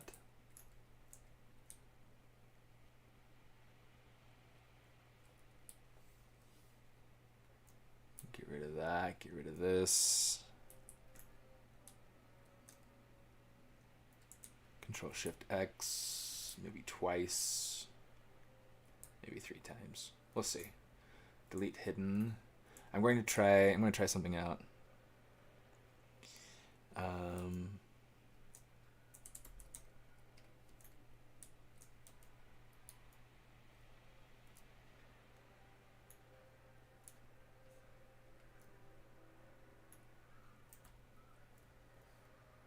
So let's go ahead and we'll say polish. Just kind of take this down, see what we can make out of just this. It's like a lot of what I'm trying to do is I'm trying to get like a nice sharp toed shoe, which means I might have to like angle this toe up a bit more. Oh, that's feeling like that's working pretty well actually. Just kind of bring that down some, bring this out some so that it fits her foot.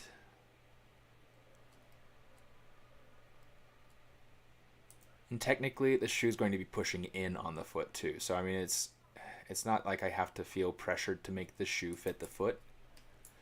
I can also modify the foot to fit the shoe. I like this sort of idea though, having this sort of shoe kind of, it just feels kind of neat. And then I can go ahead and I can add, let's add some thickness, the 0.00, oops, numlock, 0.001, just to give it like this nice thin piece.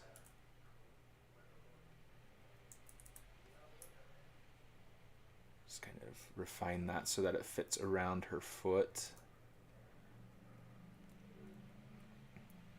There will be a need to go ahead and kind of refine some of these shapes here so that it feels like it's creating like almost like a crease right here. But I'll worry about that later. Let's kind of smooth that out just a smidge. Like I kind of like that. I think that has a cool feel to it. It feels kind of fancy. I almost want to go through and make it so that there's maybe I'll make like another strap that'll kind of come up over the top of the foot and kind of create this U shape. Let me try that. That's kind of cool. That's a cool idea. That's too big.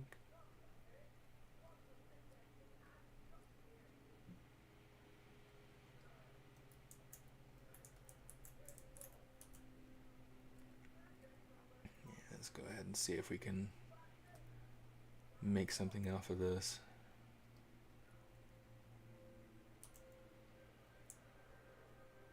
Other direction. I'm just trying to make sure that this is angled properly so that it fits the foot a little bit more easily than not. Let's kind of pull this out. Yeah, I want these heels to feel designer. Like these ones feel generic. I want them to feel designer. Like I want them to feel special and I like the idea of having these extra little bits to kind of, I'll say flourish, or like add flourish to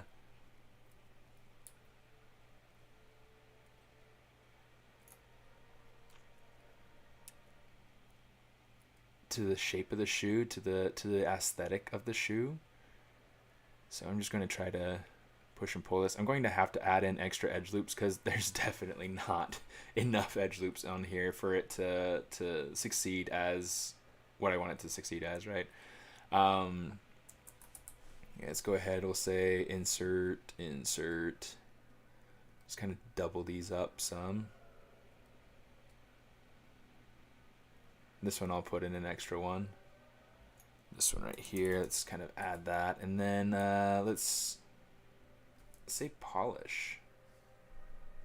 Polish by groups. I just have to fix this end bit, but other than that, that polish by groups is amazing.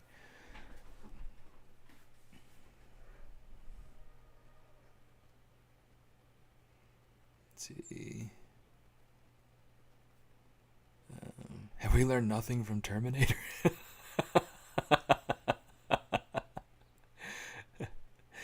So volume's fine. I promise it's something on your end. So yeah, try something a little bit different. You'll have to check. You'll have to check your YouTube settings as well as your computer settings. So yeah, I'm sorry you can't. Sorry you can't hear, but this isn't my fault. This is the sound settings are settings that I've had for forever. I don't know why. I don't know why there are so many sound issues. Um, but I promise it's not my end. It's putting out as much sound as I can. So sorry. But yeah, definitely not my end. Um,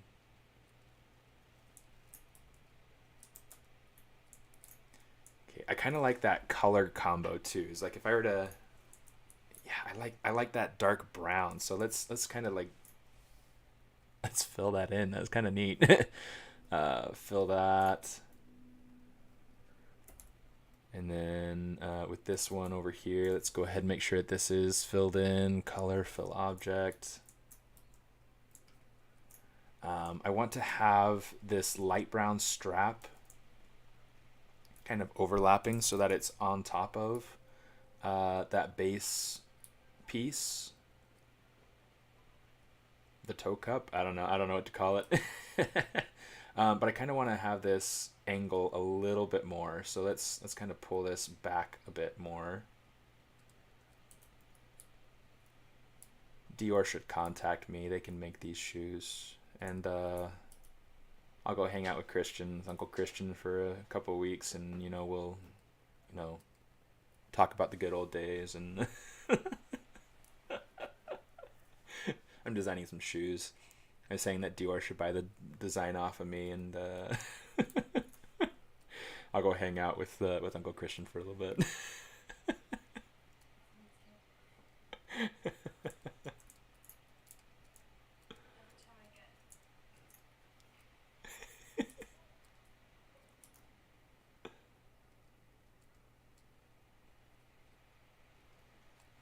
Like, I like this because I feel like it feels elegant, and it's it feels like it kind of works.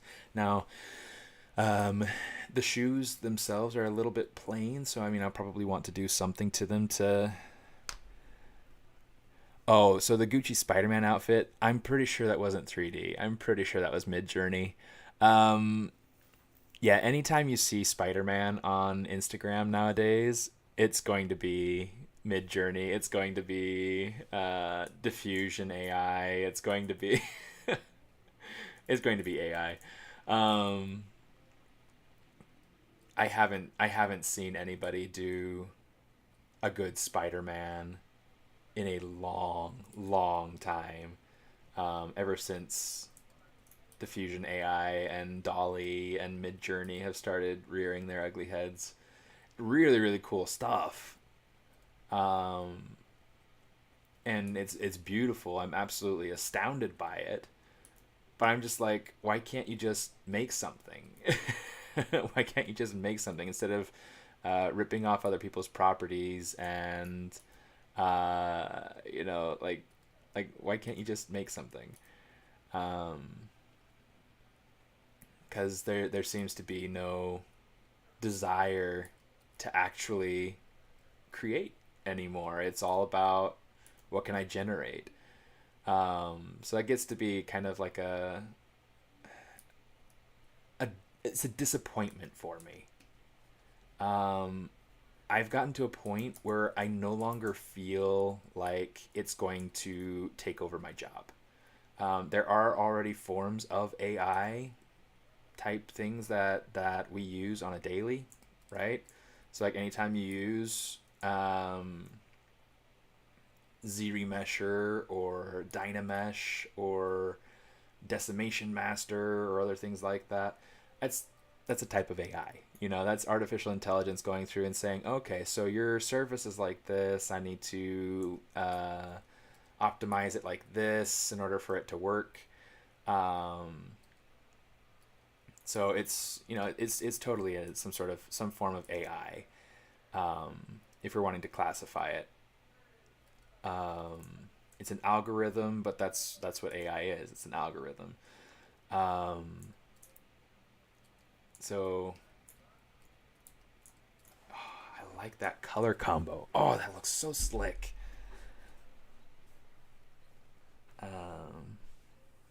Okay, I'm gonna go check out this Spider-Man because that could be cool. Oh, that's kind of fun. Yeah, okay, that's definitely not AI.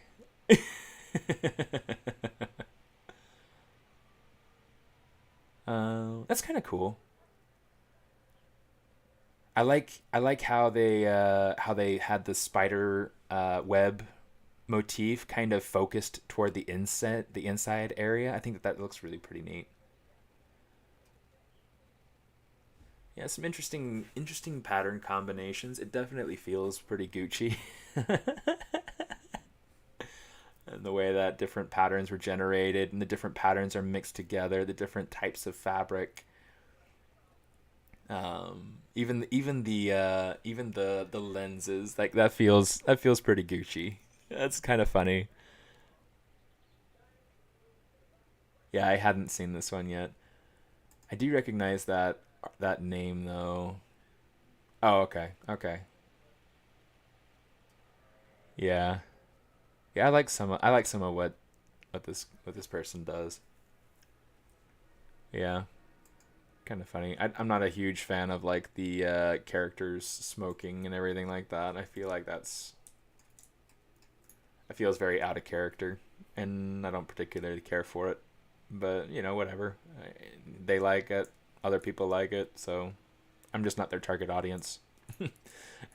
That's one of the tricky things whenever you're making something. You got to consider your target audience, and it's not not you're not going to be able to fit everybody inside of your target audience. It's just not how it works, right? So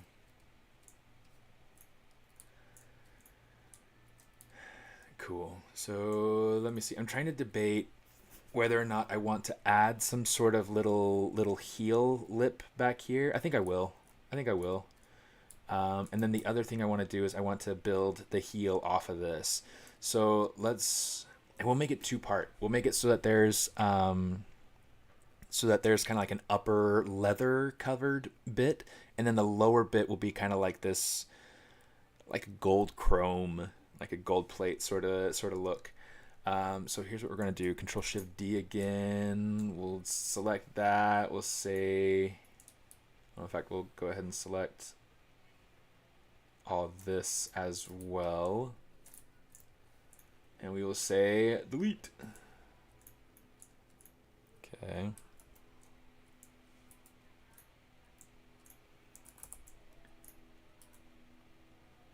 Slide that point up, slide it up. It's all about kind of controlling these shapes for right now, right? That looks probably good enough. I'm going to say,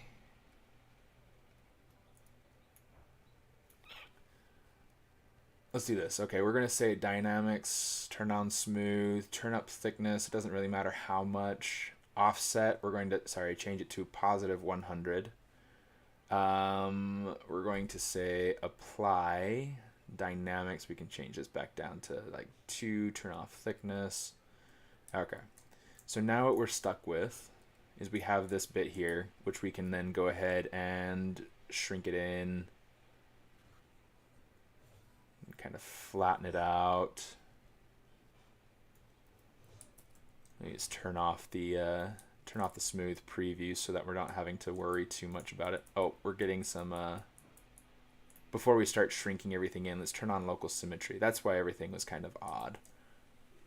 Okay. Let's go ahead. We'll pull this down. Something like that. And then for this bit, I think I want it to be the same color as this. So let's go ahead and say MRGB. We'll say color, fill object. So that way it's got like kind of this balance of color. because the gold kind of coming out of the bottom of this is going to kind of help balance out the color from the strap going across the top. And then we'll probably have like the heel be the same color as the toe. So we'll do something like that. Let's do, it's like I feel like it's kind of angled a little bit too much. Let's see if we can refine this shape a little bit, because this isn't quite what I'm wanting out of it. We've got a lot of edges going in through here. Let's get rid of this this one kind of going around the edge here, because we don't need that extra bit.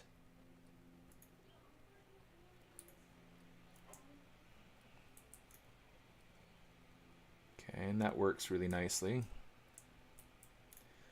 We do need, however, to have support edges up here, down here, and then probably like one or two in here. Let's say 1, 2, 3. Okay, so that'll support our shape and keep that nice and tight. Let me see. Really quickly, since we're here, might as well take this and move this up and into the base of the shoe.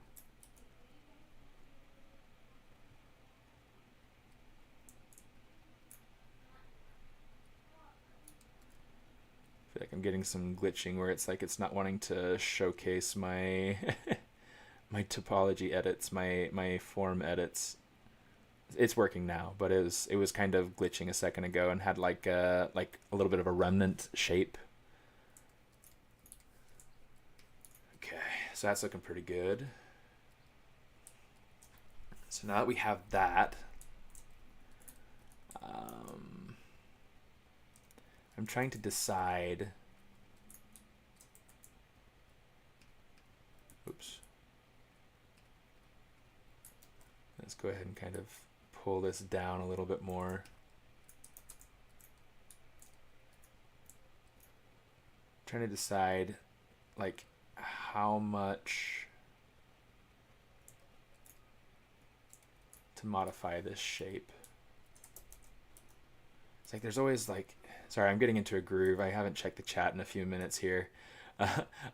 I'll get to you guys in just a second. I just kind of like, I'm trying to think through this shape a little bit and try to figure out, like, make sure that things are working.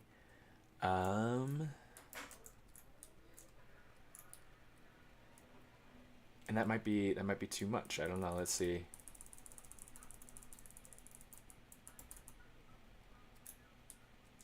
I think it's worthwhile to go through and have it maybe a little bit longer, but I don't think I need it to be too long. So what I'm going to do is like I'm just trying to kind of finesse some of these shapes going in through here. Give it like a little bit of a curve so that it's not just like this flat. This will help to kind of complement, hopefully, like getting like this, like this is more straight, right? So they're getting like straight. Right here we're getting like this straight, and then we're getting like this curve into a straight, and then it's kind of angling out. So I'm trying to help emphasize that angle out by getting a new. Here, let's maybe like smooth this and see what we get. Yeah, I'm trying to smooth it and get like a nice, oops, sorry, move infinite depth.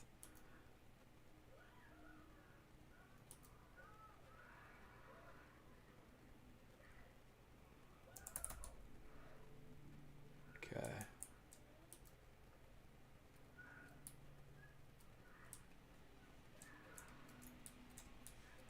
Okay.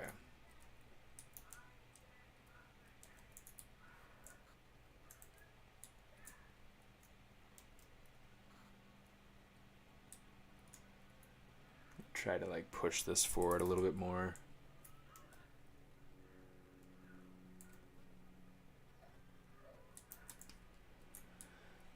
Okay. Let me see. He does designer brands on Buzz and all sorts of pop culture. Do you think AI will create 3D models as good as it creates images so far? Nah. Nah. Um, Never knew you were so into women's shoes. I'm married. Do you have tips to stand out in a portfolio? It's hard to find a first job, for sure. So the best way for your portfolio to stand out is for your portfolio to look like it competes with people who you look up to, who have the jobs that you want. So so I would recommend making sure that your portfolio looks competitive with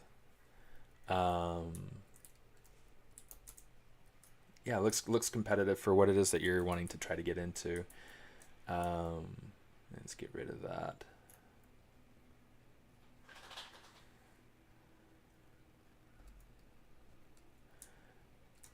I'll tell you what though, Leonard, I am a sucker for good shoes. like the way that like 3D shoes, I'll say. I'm not the kind of person to go and spend a whole bunch of money on on shoes per se.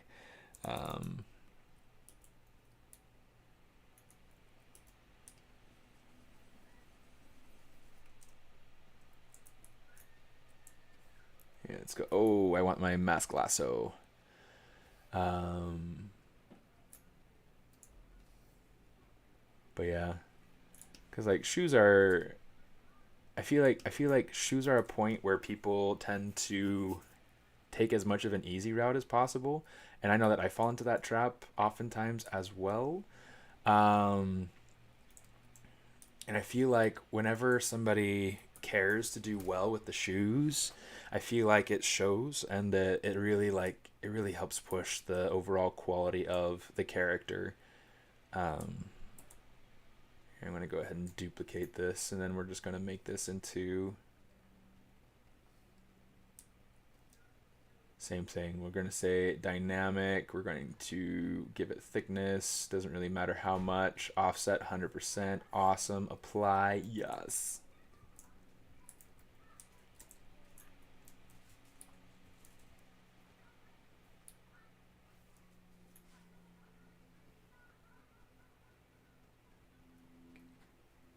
Merci. Okay, I gotta check and see. Let's go ahead and kind of flatten that out. I want to make sure that this is more level with the ground level here. So yeah, just lowering that some so that it fits, and then let me see.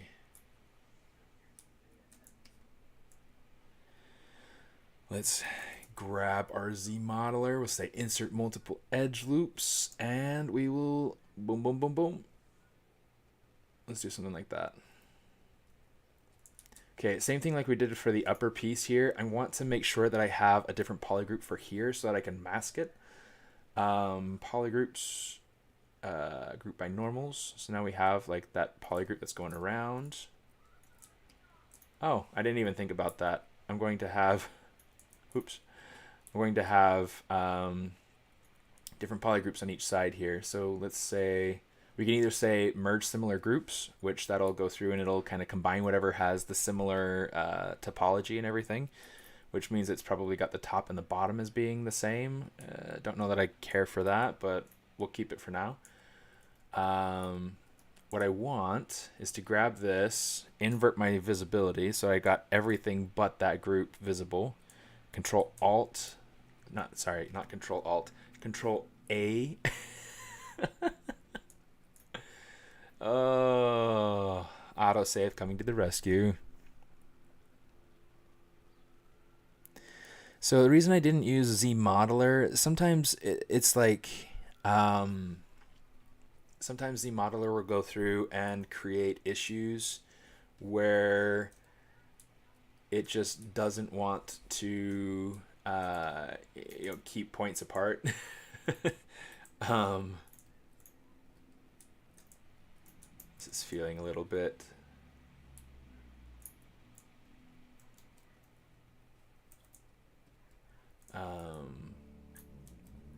It's like it wants to merge things together, and it gets to be kind of a pain. You know, whatever.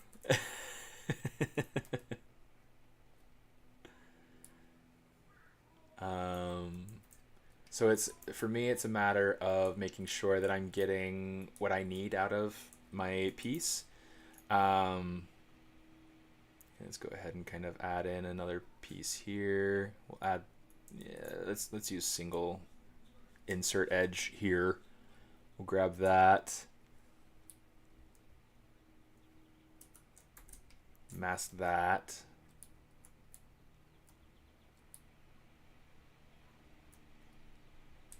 Let's make sure that's kind of in the center here. Maybe we'll kind of expand it out so it's like a little rubber tip, which means I'm probably going to want to go through and make it its own thing. I'm going to leave it. That's cool. That's nice. Do I have my material in here? I think I might. I might not, but I think I might. I don't.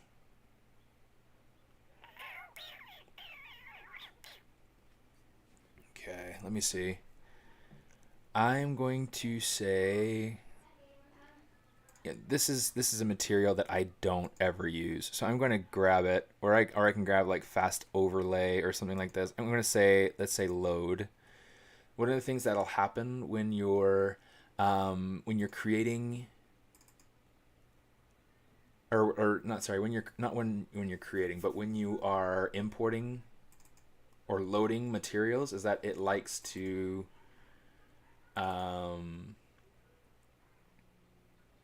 oh, it's not right. Oh, what a bummer. Let me see if I've got it somewhere else.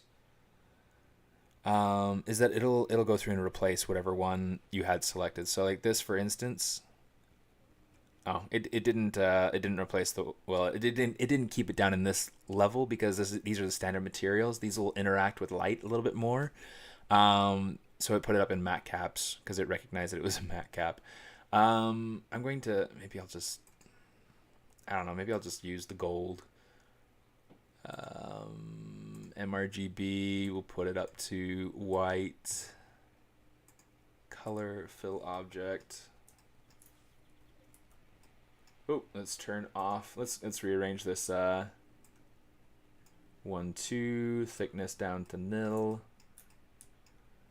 And it's looking pretty nice. It's got a nice soft look. It's got a nice kind of satiny look. It could be cool, I guess. You know, we could be all right with it.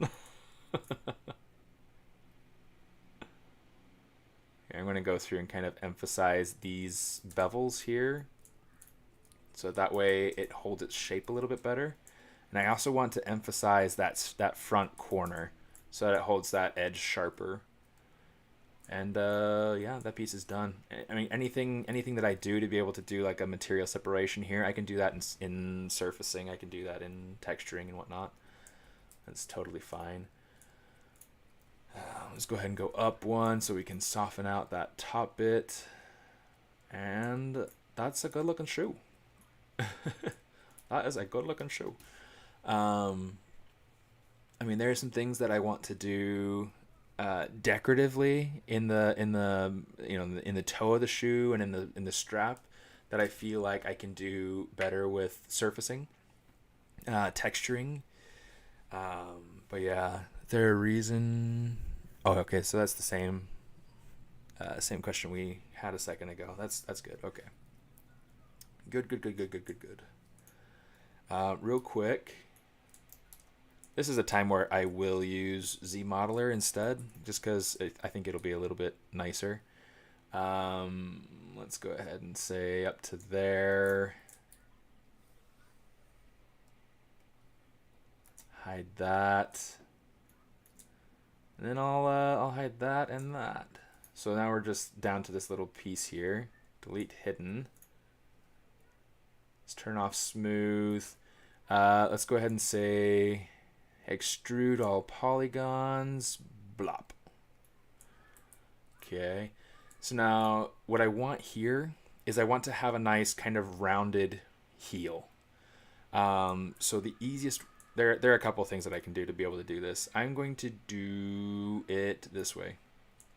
Okay, so just really, really nice and simple. I've gone through and created this. I'm going to say collapse edge, be able to take that into there, take that up to there, do it on the inside as well. Oh, it's not grabbing it. There we go. So now you can see I've got this edge flow. It's going up and over. So I'll be able to round that out pretty nicely.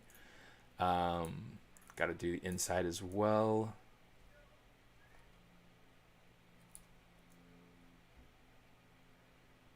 It's wrong edge here. Come on. Come on. Okay, there we go. Now let's grab these. Let's kind of lower them down. We can kind of sculpt them out, figure out exactly where they need to go here in a minute, but yeah, as you can see, like that. Okay, so now we can kind of pull on this, pull on this, pull this down. We can kind of make this arc a little bit more, make that so that it fans out a bit better. Add in another edge loop, because, you know, that's how we do. So now we've got this nice little lip for the heel. It's not, it might not be the most functional, but it's decorative and it's nice, and it helps to balance out the rest of the shoe. It helps to kind of fit your foot in there. I'll have to decide if raising the heel of the shoe is worthwhile or not. I kind of like the that's kind of nice too. I don't know, what do you guys think, higher or lower?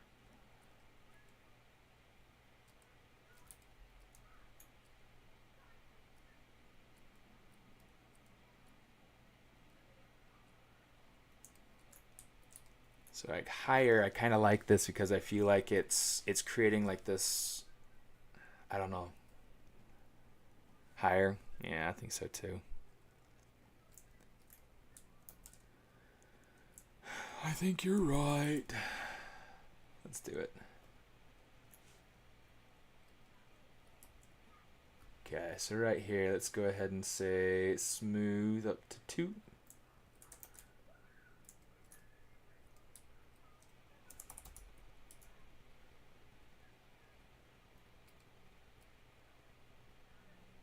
And I kind of want this to come forward a little bit more too. Like, not a ton, but I don't know. It's all about kind of figuring things out, right? It's all about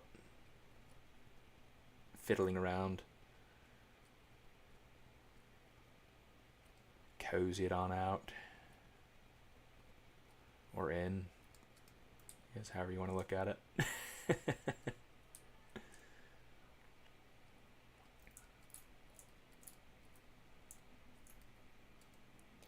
I think on the outside, it could be worth having a little bit more. I'm going to try something. Let's grab this bit right here. I'm going to say control, click, and drag once, twice, 3 times, lady. And I love you. Okay, let's get rid of the mask. Kind of start mushing this into place here.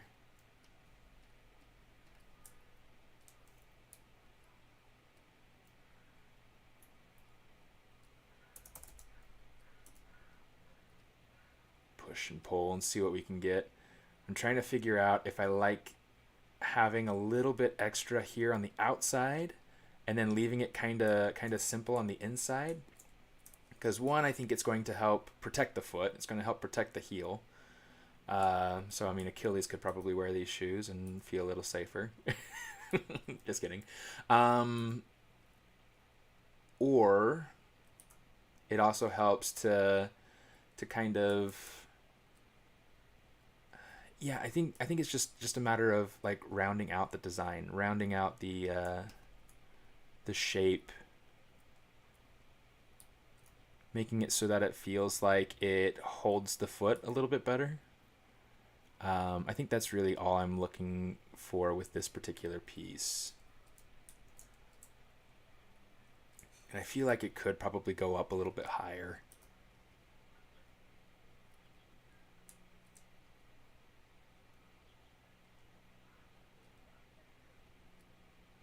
It's probably going to create like all sorts of blisters, poor girl.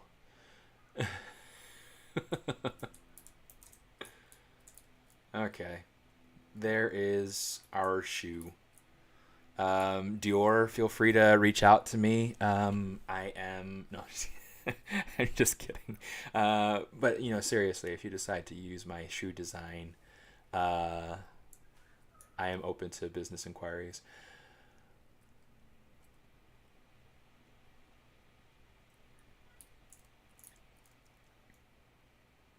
And what's nice is that I can go through and I can take this, and I can turn this into a sewing pattern. You don't even have to worry about about making your own pattern. I can make that for you. Um, hey, Mr. X.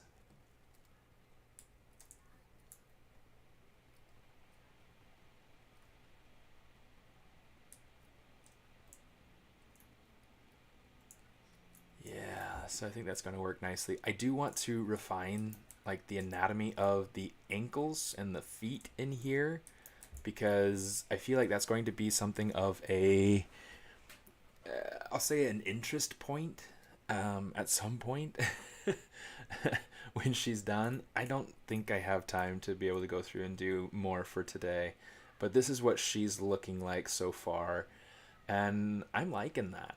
I am like, let's hit save so that we don't lose it. I'm liking that. It looks like the character herself has maybe one ring. And I need to, at some point, create the magazine. But yeah, I've got an industrial sewing machine. Let me know your wife's shoe size. My mother-in-law actually has industrial sewing machines as well, so we could probably do that. That'd be interesting. That'd be interesting.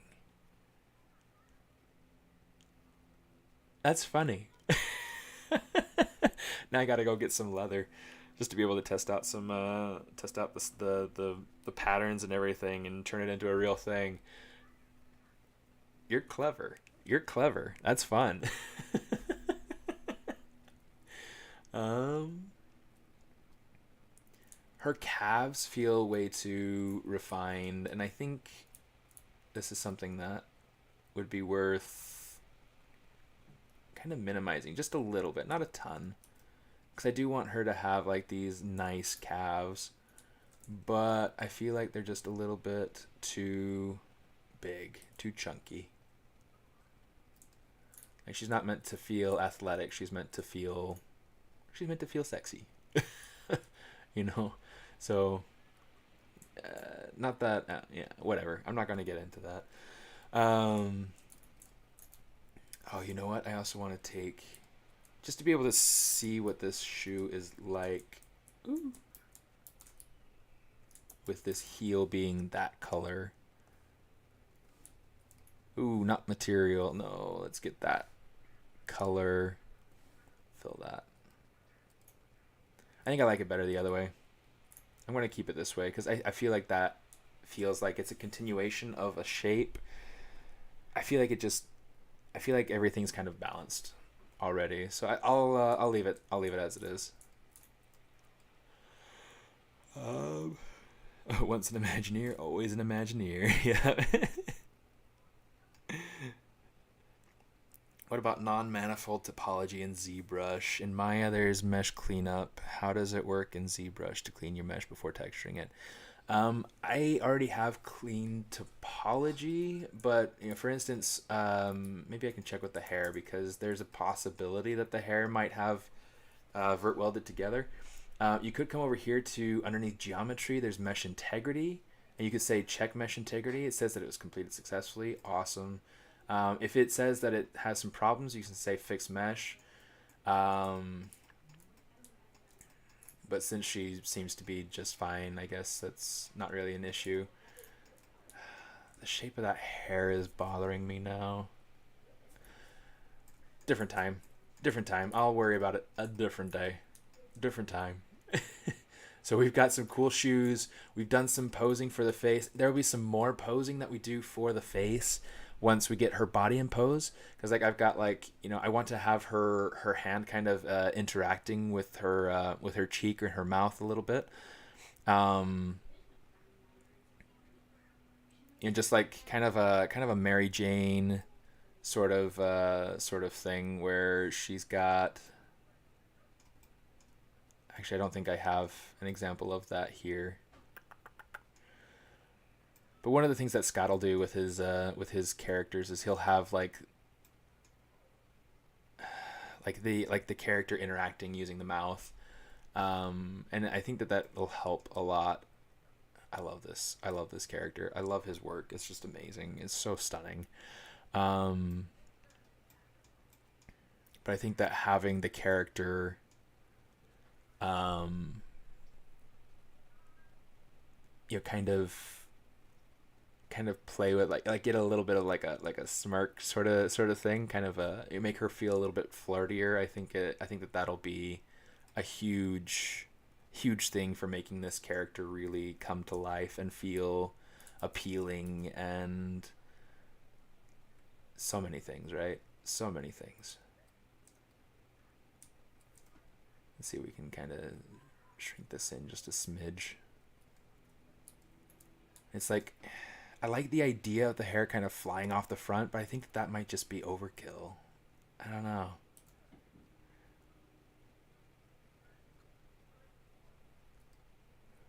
Smells like broccoli. Broccoli.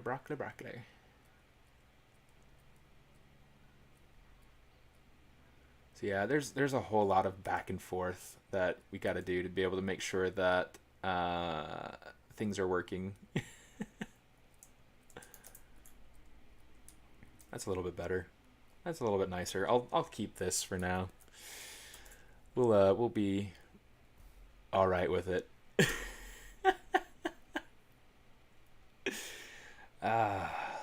Yeah, it's fun. It's fun.